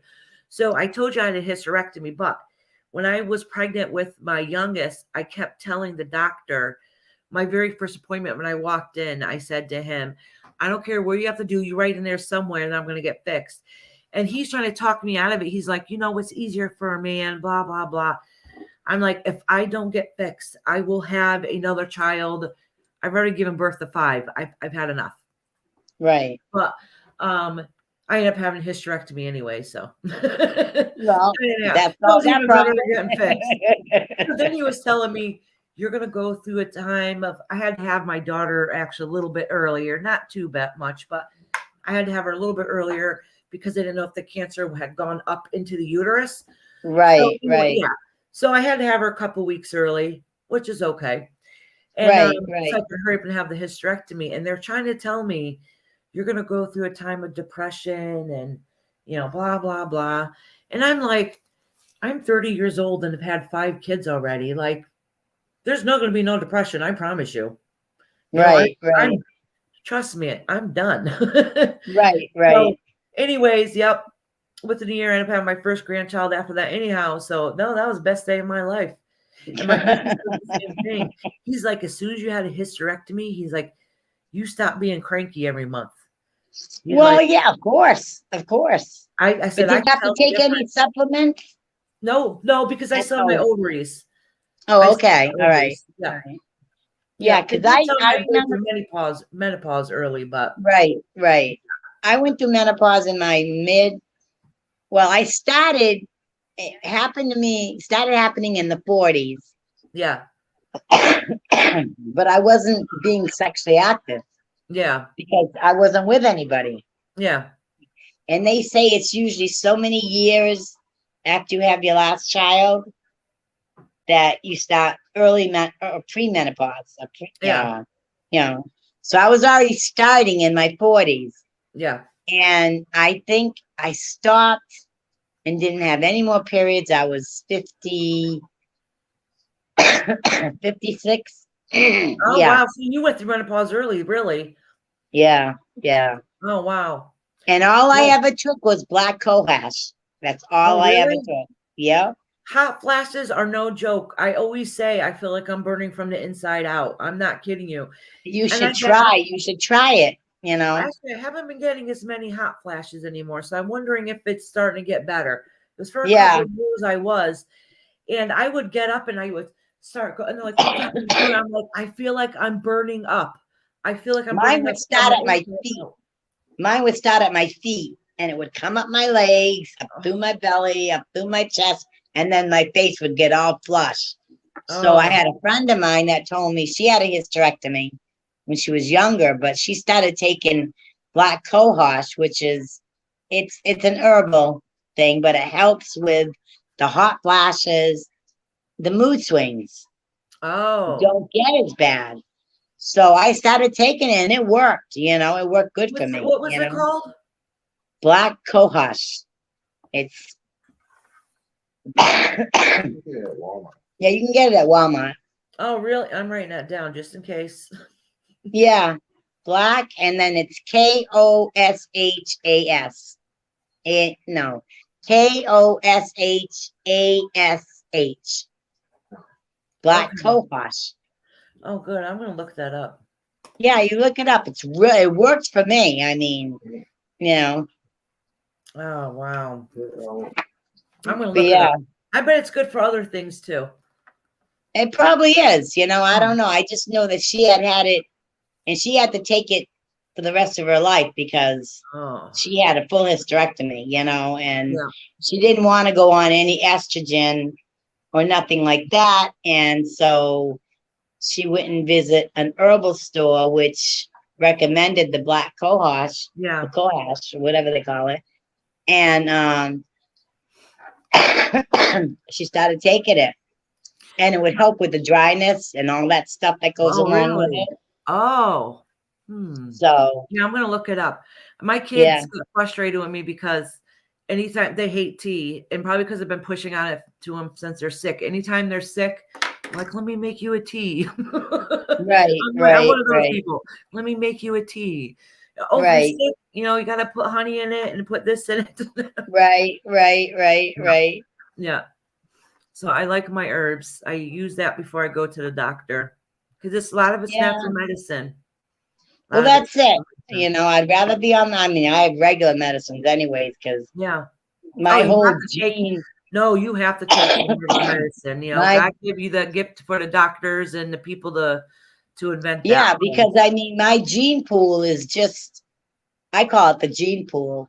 When he Yeah. first told me my genes, I made a crack and I looked that down, looked and I said, there ain't nothing wrong with my genes. He said, it's your genes. He said, you are just prone from how you were raised and how whatever your genes were through your Yeah. through your generations. He says it's just this is what you have, and you have to. And I'm like, I don't want it, And then the Yeah. next 2 years later, I end up with the diabetes. I don't want it, Hmm. Take it away. I don't want it. And I fought everything that he tried to give me, and it was like I finally ended up giving up because I couldn't do much else. But Yeah. you know, Yeah. and so yeah, but yeah, it was You got to take care of life. yourself. Yeah, life is crazy, and it's like, now my diabetes is back out of control again. And Oh. I keep trying to figure out what it is that I'm eating. I go see him, is it tomorrow? Yeah, but think about No, it. If there's something else going on with your body, I'm diabetic too. So if there's something else going, I'm giving you advice, but I don't take care of myself. But I anyways, hear you. so but your diabetes, if they start acting wacky, it could be because something else is going on with your body, whether it's your blood pressure Right, or diet right. or I don't know, whatever else is going on in your body can Well, they affect. told me my triglycerides were high. And I Oh, never had issues with my triglycerides. I always had issues with my LDL. yeah, And yeah, I was on phenylfibrate for a while. yeah, And it's got to do with being growing up Portuguese, all the foods you eat. I yeah, mean, it's all, I mean, we grew up all eating these Portuguese sausages and Portuguese meals. And, it is what it is. So, yeah. So um, my one of the reverends at our church, well, she's retired now, but she's from Portugal. Let me mhm. tell you, she is the best cook. She Oh, has the best food, and I'm just like, can you come cook it's for me one crazy. day? It's crazy. It's And crazy. she The has the food. cutest accent. Oh my God, I love her. I love her. The sweetest soul. I'm telling you, she is the sweetest soul. Yeah, You yeah, know? they usually are sweet people Yeah. Yeah. until you piss them off, Yeah, I was and gonna then they say get you the, could tell she got mad. She was mad, but it yeah, was they have a mean streak, and yeah. it's like a right down the spine, But and she doesn't I, really I'll let anybody see it. She's good I'll hiding get it. pushed and pushed and pushed and pushed, and then that's it. The Yeah. firecracker goes off, Yeah. and then it's like, get out of my face! Don't talk to me! Don't touch me! Just leave me alone. Yeah. Yeah. Let me calm down on my own because, and that was part of the blood pressure, that Yeah. was causing, my, now that that's been under control, I mean, it's been Yeah. pretty good, but I try not to get it, too high. I don't have any salt. I never use salt. I don't know. I'm like, we're trying to figure out what's causing it. And I don't want to keep going up on meds if it's It's not on going a to make diet it or any. something that maybe you can look up a food that helps bring down your Your I blood pressure. have the cinnamon. Well, the it's the cinnamon for the diabetes. It's supposed to help, but it makes mine go drastically low when I Oh, take the really? cinnamon. Yeah, so I have to be careful with the cinnamon. Um, the I'm on the statins, which I hate being on, Yeah. and you can't just stop those, you just can't. But you hear so many bad things about them, you know. But all I can do is just, go through every day, and I pray, I do my thing, activate Holy Spirit, activate, type of thing, and you know, just keep going and keep. They want me to quit smoking. I'm thinking of starting a cigarette vape, but I was just talking about the same thing. I smoke a lot. And the reason is I'm antsy. So I have to be me doing too. something at all My times. So hands if have to I'm be not, busy. I Yeah, have to be yeah, doing, yeah. I do a lot of crafts and stuff. And I stopped doing them once COVID hit and I started being a minister at the church a few years ago. So I really haven't had time to do much of anything. This year's my goals are going back to doing what makes me happy and doing what I want to do. And part of that is my crafts because I have to be doing something at all times. If I'm not, I got to have something in my hand. So it's either cigarette or a craft. It could Right, be a right. crossword puzzle I'm doing. It could be, making a piece of Anything, jewelry, anything. anything, Well, that's why I started crocheting, coming whatever on it is. YouTube, but Yeah. I mean, you can still smoke, that's the only problem, so Yeah. Yeah. it's Yeah, not but you really have to take helping. up a hobby while you're watching YouTube. Well, I used to be a crocheter, but I have arthritis in my hands now, Oh, so that makes so it really difficult. Yeah. Yeah, because I it's play. I used to play the guitar right before I fell a couple of years ago. Did something to my hip. I'm going for X-ray sometime tomorrow to find out if it's the arthritis. They keep telling me I have arthritis in my. They haven't even checked me, and they're telling me I have arthritis. I want to see it on an X-ray. Show me. But I got to go tomorrow and get an I X-ray think at they some can time. tell too with some blood work. Yeah, see, I don't. They didn't do well. They did do blood work, but they didn't mention the arthritis. No. They mentioned that the triglycerides were high, and I'm like, well, Yeah. for years I was on the Mega Reds, which is a fish oil, but you don't get the taste when you burp. Oh, okay. Okay, so it's a different form of it, and I was on the COQ10, and I just started those back this past. I don't know, this past month and a half, maybe. I added them back to my routine, and I want to give that a chance because that helped me a lot with my triglycerides when I was up north. So I don't know. I'm just playing it by ear. We'll see what the doctor says tomorrow about Yeah, the but you know X-ray. what? Texas has a lot of good food too. Oh my Lord! Well, see, good thing I'm not a barbecue person. Oh, I am. mean, That's a problem. oh my word! I don't like the boudin. I can't handle the boudin. They talk about boudin. It's just I don't know what it is. What is that? I never heard of it. It's like a sausage that's made. I believe it's with pork meat. They put rice. They put. I don't know. I grew up with linguiça, which is a Portuguese sausage. Okay. Yeah. But it doesn't have any rice or anything in it. It's they marinate the pork and then they stuff it into the sausage. So the sausage has rice in it? Is that what you're saying? Like the sausage? boudin does. Yeah, the boudin is inside, and I didn't like the smell of it. And then they have all this crawfish, and I'm like, no, crawfish just, it looks like little baby lobsters. And they bite the heads off and then they suck them. No. No, I don't like crawfish either, but I do love lobster and crab and all that good stuff. But I'm not big into crawfish. Now, I love clams. I love my fried clams. Let me tell you. I like them all too. I can't get them. I can't get them up here. Really? Yeah, they don't have them anywhere. Oh, maybe it's. And you're not allowed. You're not allowed to go. Well, of course, the Gulf is so polluted. You couldn't even go to the Gulf and get them because You Yeah. end up getting some kind of poisoning from them, but it is actually illegal to clam in Texas. Oh, that happened after the oil spill, huh? I bet it did. I'm not Yeah. sure. I've only been here like 5 years, Yeah. 4 years, so. But yeah, I haven't had fried clams since. And oh my God, I miss them, especially Oh, in the summer. You know, I love my fried clams. I like clams, and I'm telling you, I'll eat them raw. I like them raw too. My husband's like, Yeah, that's I love the disgusting. clam. My grandmother used to make the big clam boils, on the beach.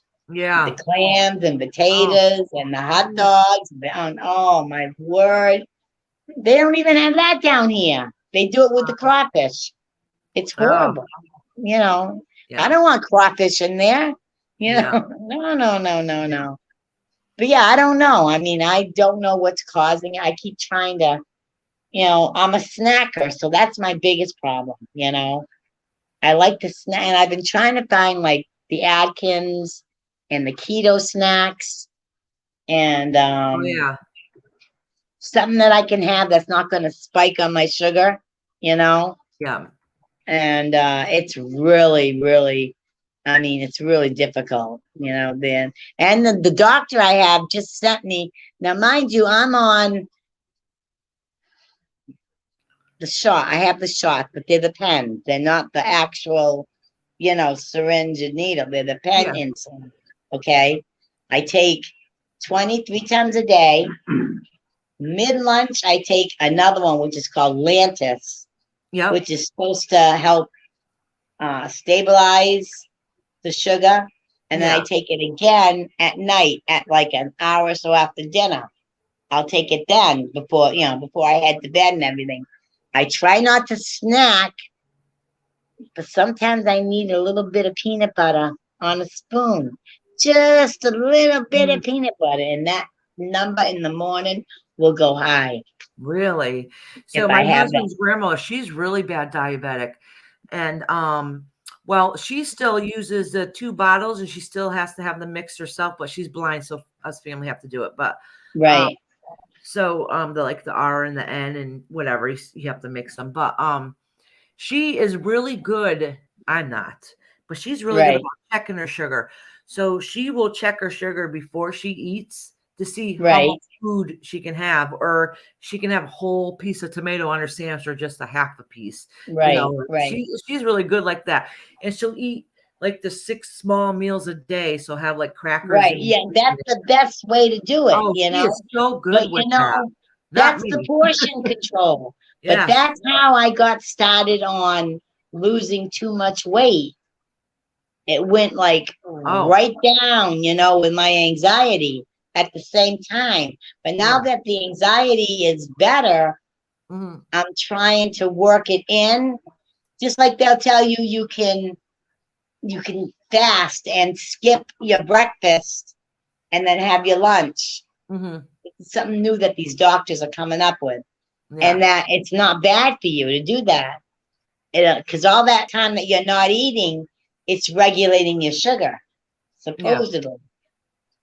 So sometimes I'll wait and I won't eat as early. If we get up early, I'll wait till later Yeah. and then I'll have something small. But I mean, I love toast and peanut butter. And they keep telling me you can't put peanut butter on toast. And I'm like, said who? I was brought up this way. That's what we had. It was peanut butter on toast in the morning. A Except little if bit your of butter. sugar's low, they tell you to use peanut butter because the protein, it will help bring up your sugar It'll and you'll lift it stop up. feeling sick. But it's got a lot of protein, and I'm thinking the Yeah. protein is a good thing. Okay. So it's Yeah. not, and I use a natural, no stir, natural peanut butter. Yeah. Okay. So it's not high in sugar compared to like Chip, Skippy, or the other ones that they have. So, I mean, I've cut that back. I tried doing just buying the good deli at the deli counter and then making a wrap and putting a mozzarella cheese inside the middle, you know, but it Yeah. wasn't working. It wasn't working. I just Oh, couldn't, I just got to re-regulate everything. And yeah. I don't know. Mm. I'm almost ready to stop eating and and just go lose all that weight again and then see what happens, you know? So my doctor told me I put my body in starvation mode because I said no matter what I do, I can't lose weight. I tell him, I'm like, I swear I only eat once a day. And he's like, well, that's why you're That's not half losing the your weight. problem. He's like, you put your body in starvation mode, so your body's holding on to all of it. So I've been trying to eat a little bit more, but sometimes I literally just forget. And then I'm like, how am I diabetic if I don't eat? Like Right. I Well, tell it's myself, because there's already a diabetic problem. yeah, If you weren't a diabetic, you could get away with doing that, yeah, but yeah. But that's what he said. He said I put my body in starvation mode, and I said obviously I got fat because I used to eat constantly, but I don't anymore. I usually just eat dinner. And he's like, well, that's the worst time of day to eat for one thing. It's right, like right. lunchtime. So, but he said just eating something small. So I've been trying. But usually I Yeah. grab a piece of toast with peanut butter is what I do. Oh, I'm telling you, I love it. I love it, Yeah, and It that's just, what you grew up eating. It's quick and easy, and we grew up it eating it. is, I mean, when you come from those families that just toast it, you have a little butter, little peanut butter, out the door you go, Yeah. Yeah, Carla says, my mama has peanut butter and honey with coffee every morning. I do once in a while, not that often. And I like it with banana. I love banana and peanut butter. Me I'm not, too. my husband A surprisingly eats sandwich. all the time. Yes, a peanut butter and banana sandwich. Oh my Lord. Yes, we grew up on that. Oh, I'm I from still New eat it England now. area, so I know. Sometimes I Down don't here, even wait. they never heard of it. Down here, Seriously? they never Sometimes heard I of don't it. even wait to put in a sandwich. I'll just get a scoop of peanut butter, slap it on a banana, and just eat it like that. Oh I yeah, love peanut butter and banana. I do Love too. it. I eat it But all the time. I did find some keto waffles, and what I Oh, did really? today was I had them for lunch. And because my sugar was kind of high this morning, and I'm always watching it to see where it's going, and checking my sugar in between, and Says Elvis' favorite sandwich. When I was a little kid, I had the biggest crush on Elvis for many did you years. really? Mine was Donny Osmond. Oh, really? No, mine was Elvis. And the thing is, I wasn't born until the 70s. So by then, I like, Oh yeah, I but mean, we grew up watching the old movies with our, mother and my yeah, parents and my my mom, my grandparents. dad, yeah, we all Yes, and me watched and my them. Yeah, cousin both had a big crush on him. Yeah. well, he was gorgeous when he was young. I mean, you Oh, can't he take it was away from him. gorgeous. Yeah. Yeah. But not It's not just a the shame. 70s Elvis. Oh yeah, that was when his belly was bulging out. I was like, oh no, he's doing something wrong. It's gotta be drugs. It's gotta be. Yeah. 'Cause that last performance he did, he looked horrible. You Really. know, yeah, that last one, he looked awful, and it was in Las Vegas, I believe. And I remember Yeah. watching it on TV. And I Carly, was so like, there's a new movie coming out. What new movie is it? Is it it's about Elvis's life? Is that what it is? I don't hear about that.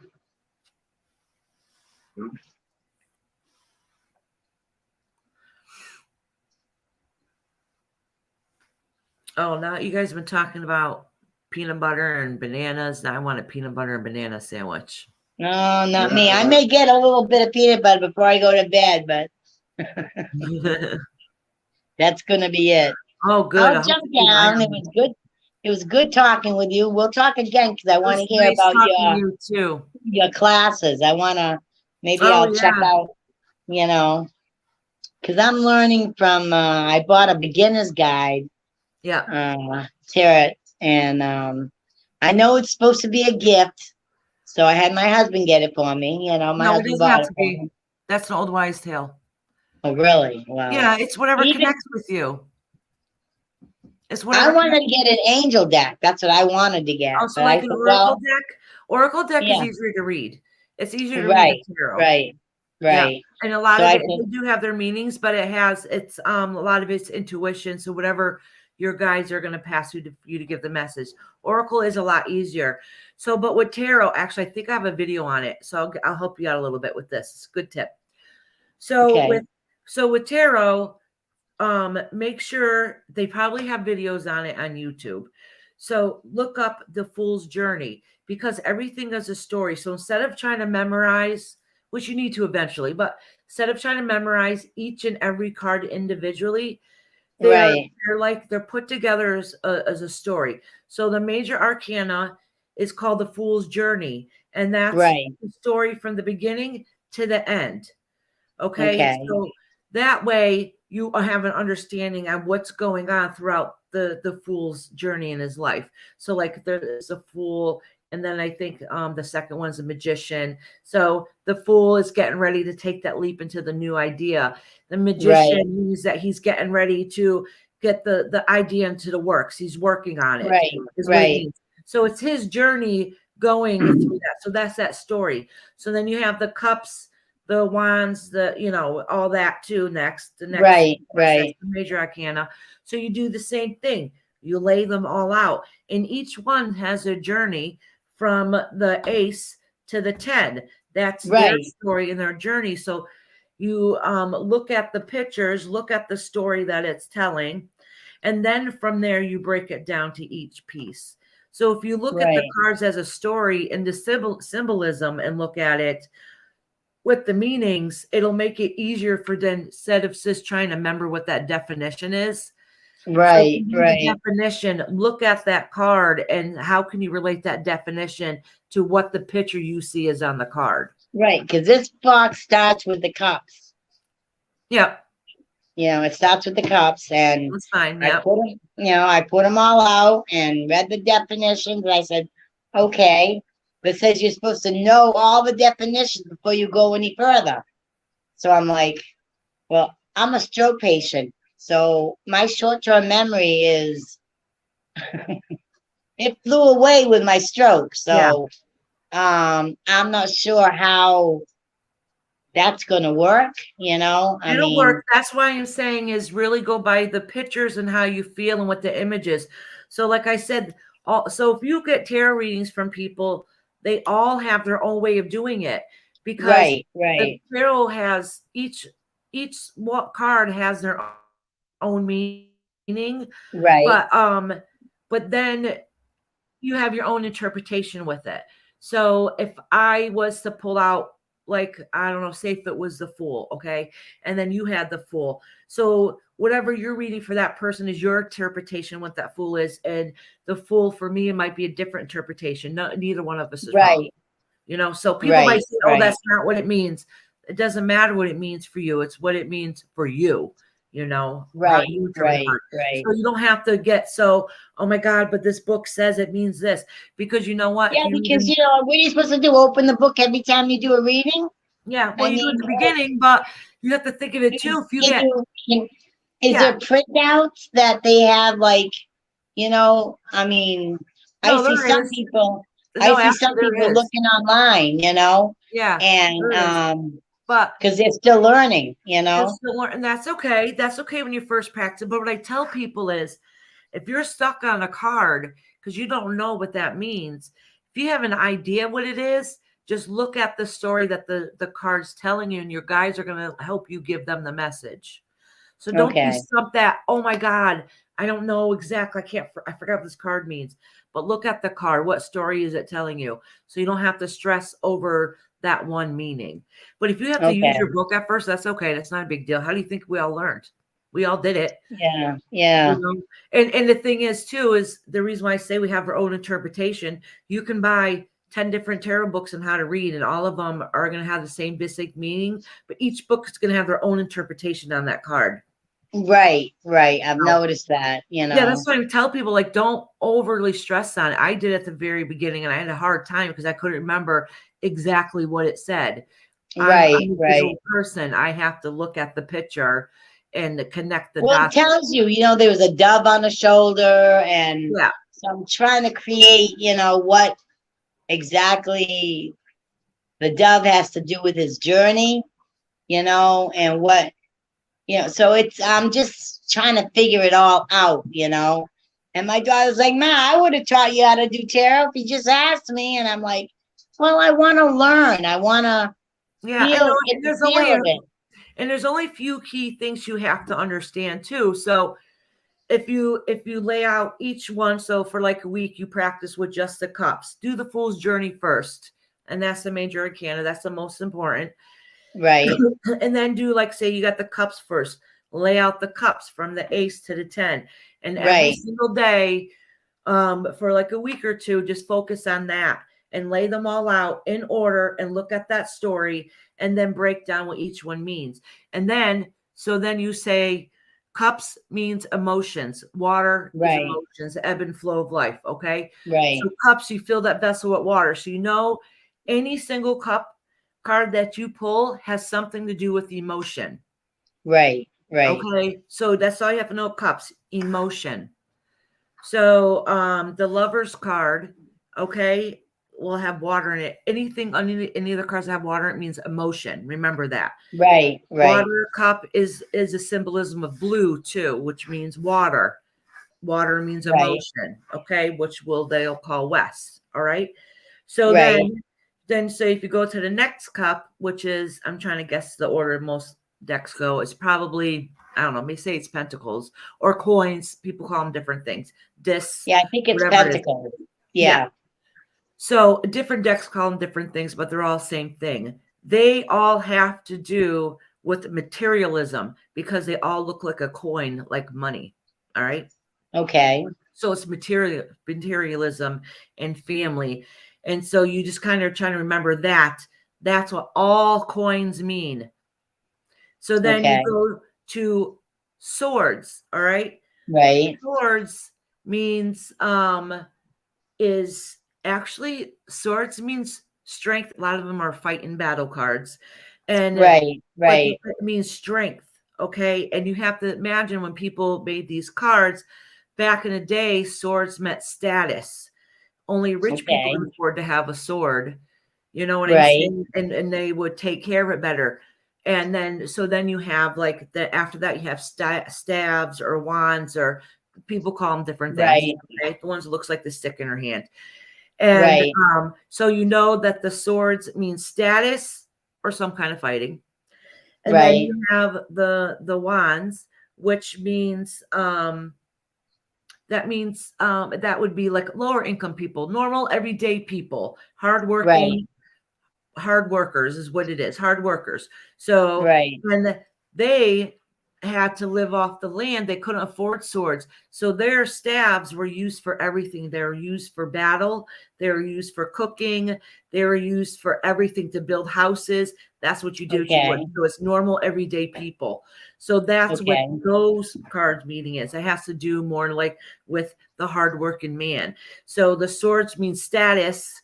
So that can mean like judge, jury, higher ups, you know what Right. I'm saying, battles, fighting, somebody who's has more power, so it makes it kind of easier if you just break it down and then tell the story from there.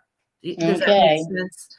Yeah, it I does. mean, I'll give that a shot, yeah, I you mean, I know. just gave you a whole bunch of information, so it's kind of confusing. But what I'm saying is, if you break it down little by little, You'll instead of get, trying to yeah. remember all 78 cards, that's Right. impossible. Not for me, Yeah, I anyways. don't know how they Yeah. do it. So just do I it guess little by people that little. do it for years and years, maybe, you know. Yeah. But I listen to 1111. I don't know if you've ever been to her channel. Oh no, I Um, haven't. No. no, she's awesome. Her name is Danny, Oh, and she Danny. is I'll so check her good. out. Yeah. And I started watching her, and I kept getting such a pull from the way that she was reading Oh, and how nice. she would explain it, you know. Yeah. And I was like, she's very, very she empathizes with the story in such a way that I haven't heard in a long time. Really. When she tells the story, it's told so.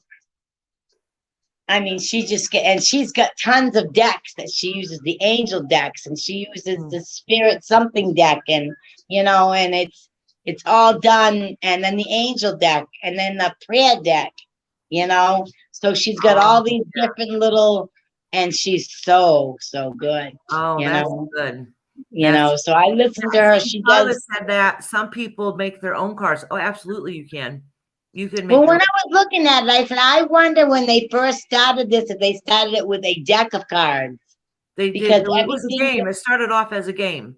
right, They it went didn't from have, eight. I think it was just the major arcana, if I'm correct, actually, the very first game.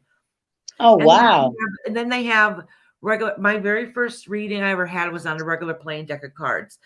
Then Right. they have, oh my gosh, what's it called? It also uses tarot, which I'm trying to learn how to do. Lombardo, is that what it's called? It's with playing cards also, but you don't use the 2s, 3s, 4s, or 5s. You use the rest of them. So I'm trying to Right. learn to read with that now. I'm like, oh, that's so interesting. You know, so there's any I've form never of heard it. I divination that just works for you. wondered because the way that they went, you know, it was the king, everything, the king, queen, jack, Yeah, the because 10, it all has to do with status. So like, in the tarot you have the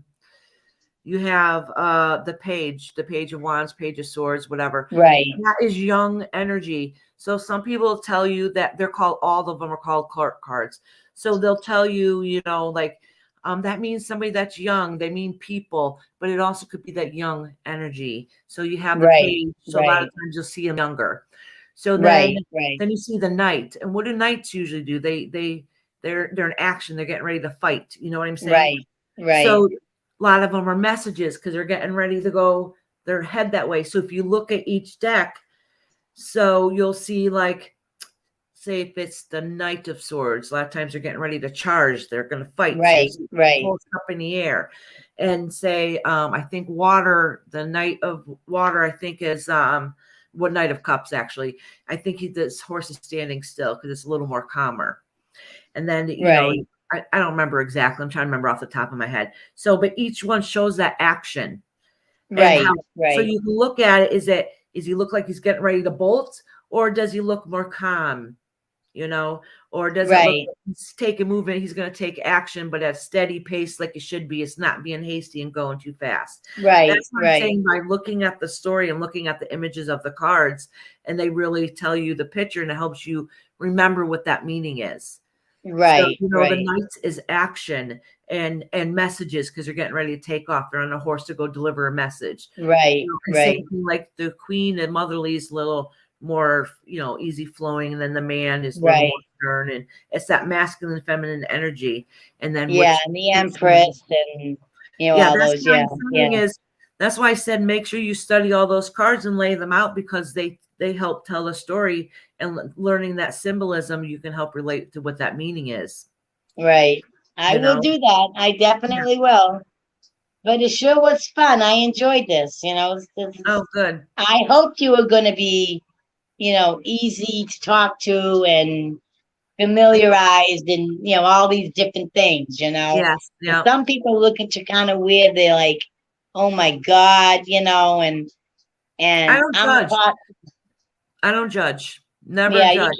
you can't, No, I learned that a long time because some things I used to think was crazy, like, oh, what? I've never heard of that. Only a crazy person would think that.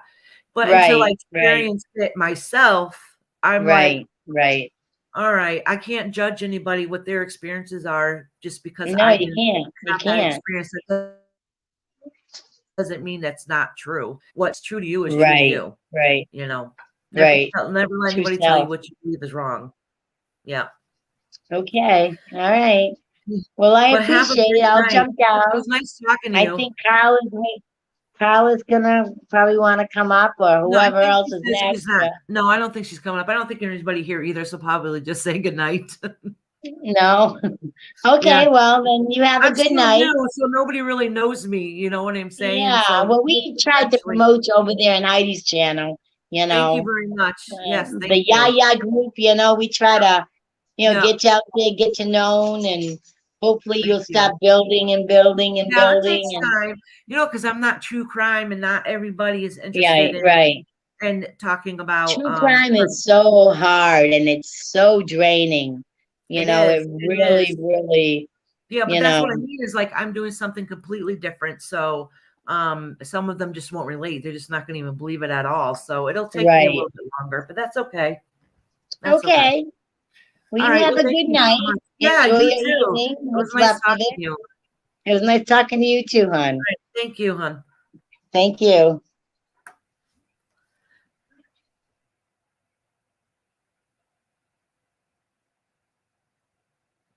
What I was reading you, Carla. I always get told the same thing with all different people and cards, so I believe it. Have you seen the channel coming out of her? Wondering how you feel about her. I got good vibe from you, Iris. Oh, thank you, Carla. You invited someone? Oh, thank you. Thank you very much.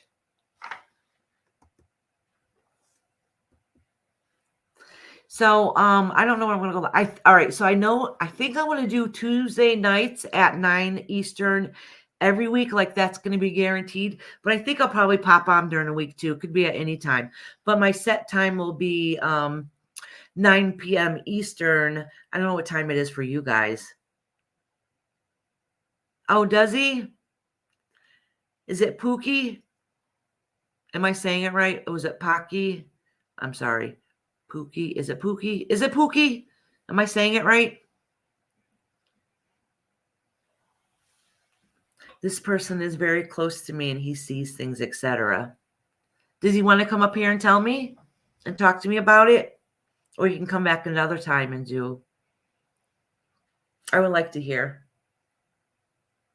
I love hearing about people's personal experiences.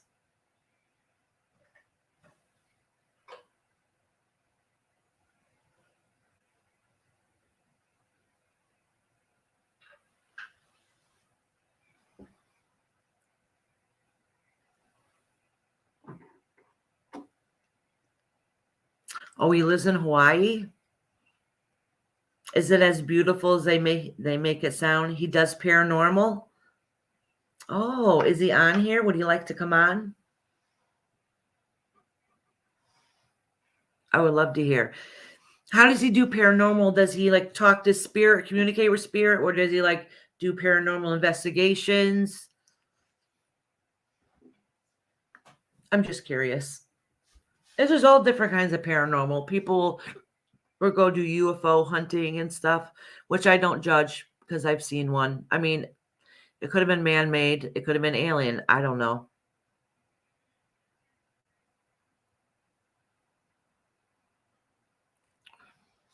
He does paranormal. It's expensive. What's expensive?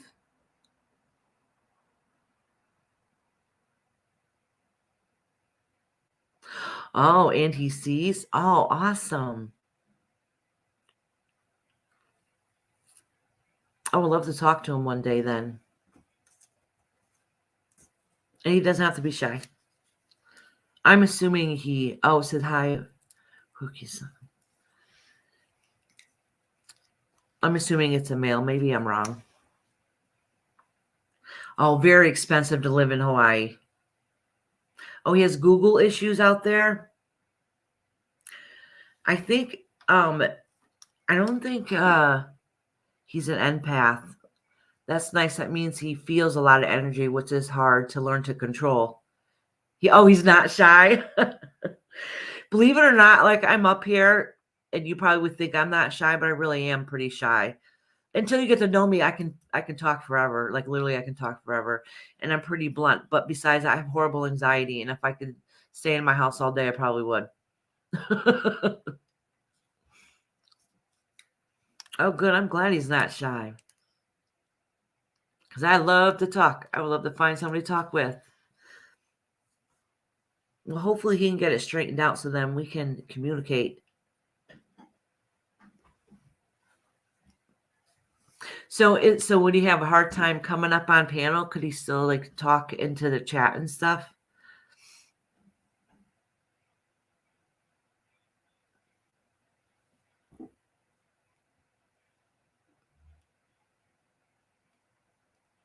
Oh, you YouTube adopted him 3 years ago? That's awesome.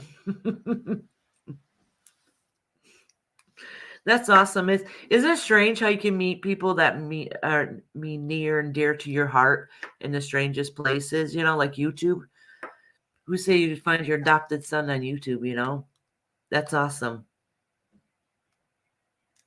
That's very cool.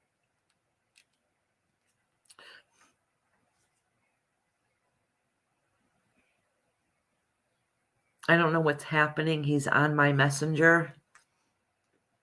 Oh, like Facebook Messenger? Is that what you mean?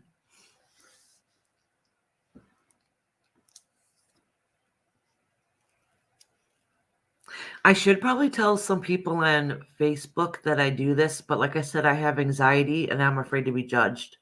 Isn't that horrible? It's kind of stupid because I'm old enough now. Like, I'll tell people, I don't care what people think, but then again, I kind of do.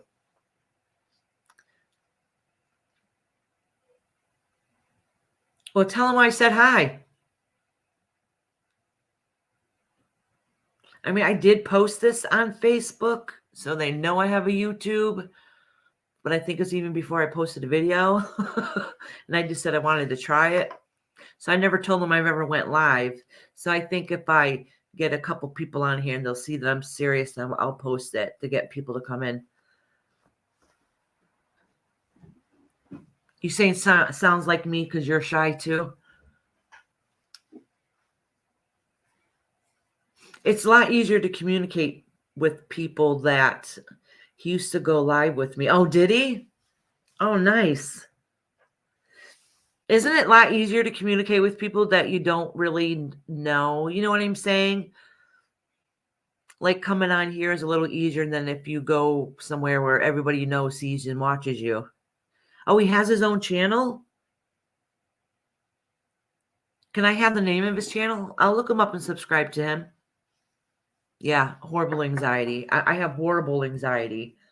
And when I meet people, because I do kind of come across as I got a decent personality, I think. Some people are like, oh, you don't sound like you have anxiety. You do not know how I'm feeling in the inside. And when my anxiety is really bad, that's why I fidget a lot. That's why I'm really antsy. And if I'm really anxious, I talk really, really fast.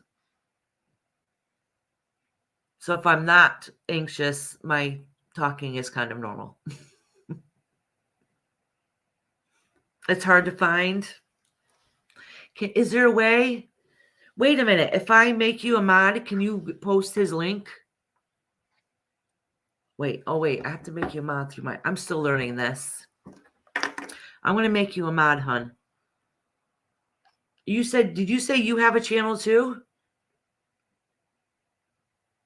So I can make sure I subscribe to you.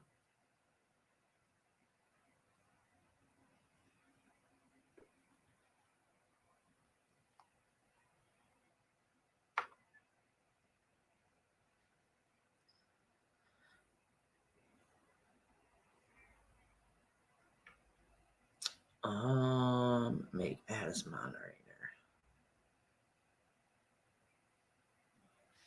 All right, I made you a moderator.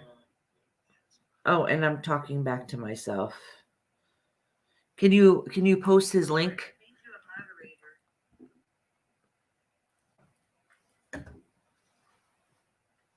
Oh, wait, let me see if you have a channel. I can see that from here, huh?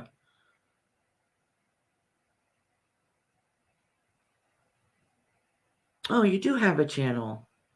Good. I'm going to subscribe to it when I get off of here. I'm going to check out your videos.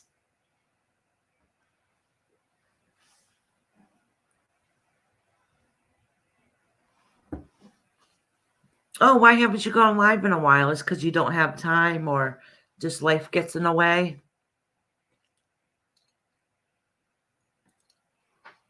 You got quite a few subscribers, I see. That's awesome.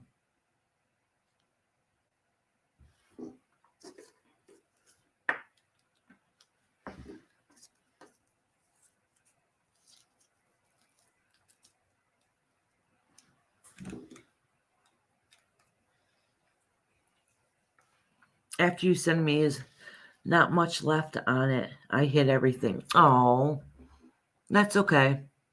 I'm sure you have your reason because it's nobody's business. Are you able to post his link so I can subscribe to him?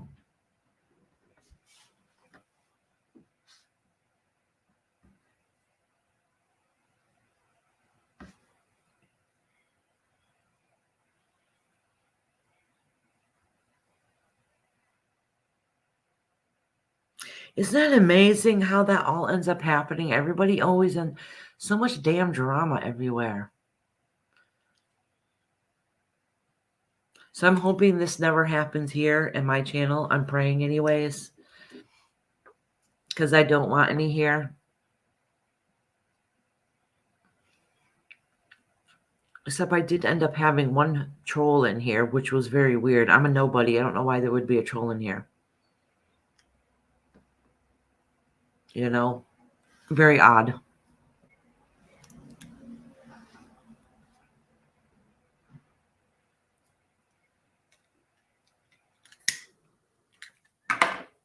Actually, sometimes I don't mind dramatic channels. I just want to be a part of it. You know what I'm saying? I just want to be the outsider looking in.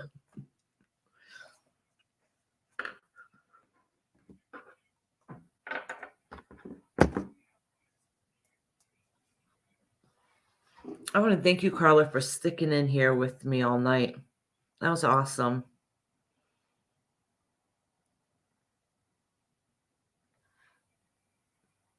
And you didn't have to do that either, considering there really wasn't anybody in here tonight.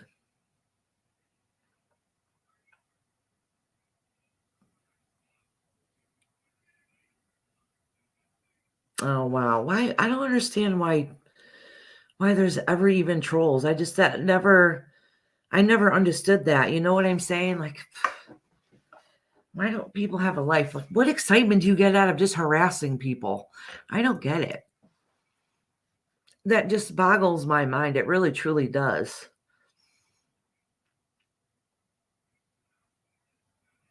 Oh, the computer is slow.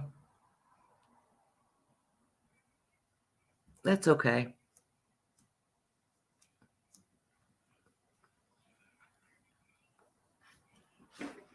I just found out that there is lives. Honestly, I didn't know. I didn't know there used to be lives until maybe this past year or so. Honestly, it was about the time of the Summer Wells case that I even knew that people went live. I truly had no idea. I've been obsessed like what Bailey Sarian and stuff.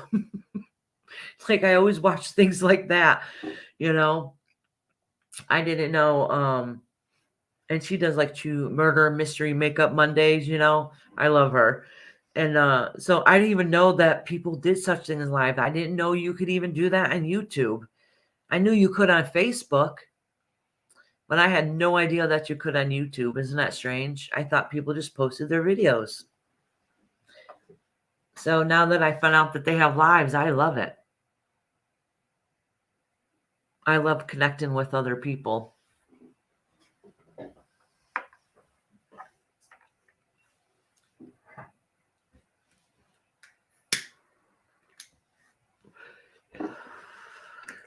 Oh, good. Thank you. Let me see if I can do that from my phone.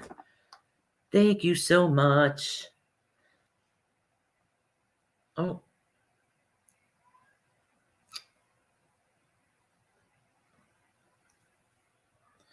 I don't know if you heard me because you've been here for years. Well, I've belonged to YouTube for years. I've been watching YouTube for years. And the weird part is I don't even watch TV because I've watched so much YouTube videos the past couple years. I really haven't watched any TV. How the hell did I not ever discover lives? I probably watched people lives afterwards and thought it was somebody's podcast that they posted on here. Not even knowing, you know, like their replays. You can go back and rewatch them. I don't know what the heck I was thinking.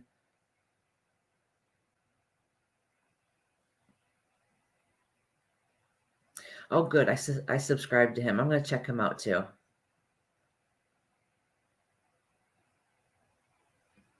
Well, thank you very much, Carla. I'll let him know that you sent me over. Yes. Yep. Yeah. Actually, the very first live I ever seen was MG's live. That was the very first one. And that's how I met Hattie when she started her channel and then went over there and watched her now. Yeah, but that was my very first live.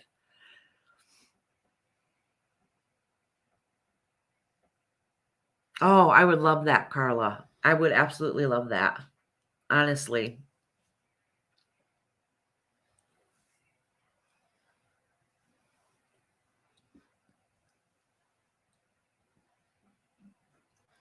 Well, I should probably let you go. It's 1 o'clock in the morning here, almost 1 o'clock in the morning, and I've been on here 4 hours, which I don't care.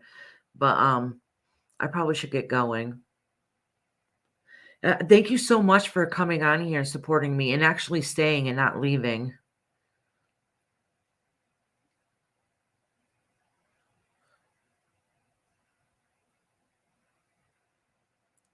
You saying what you don't toy much? Do you mean talk much? You don't talk much? Is that what you mean?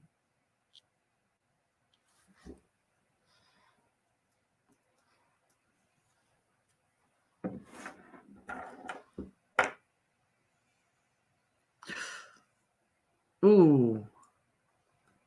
Oh, that's painful. Oh, good. I hope you come back on here again. I would like to talk to you again. All right. Thank you, Carla. Have a beautiful night. Get some good night's sleep. Hopefully, it's not as late where you. Good night, Carla.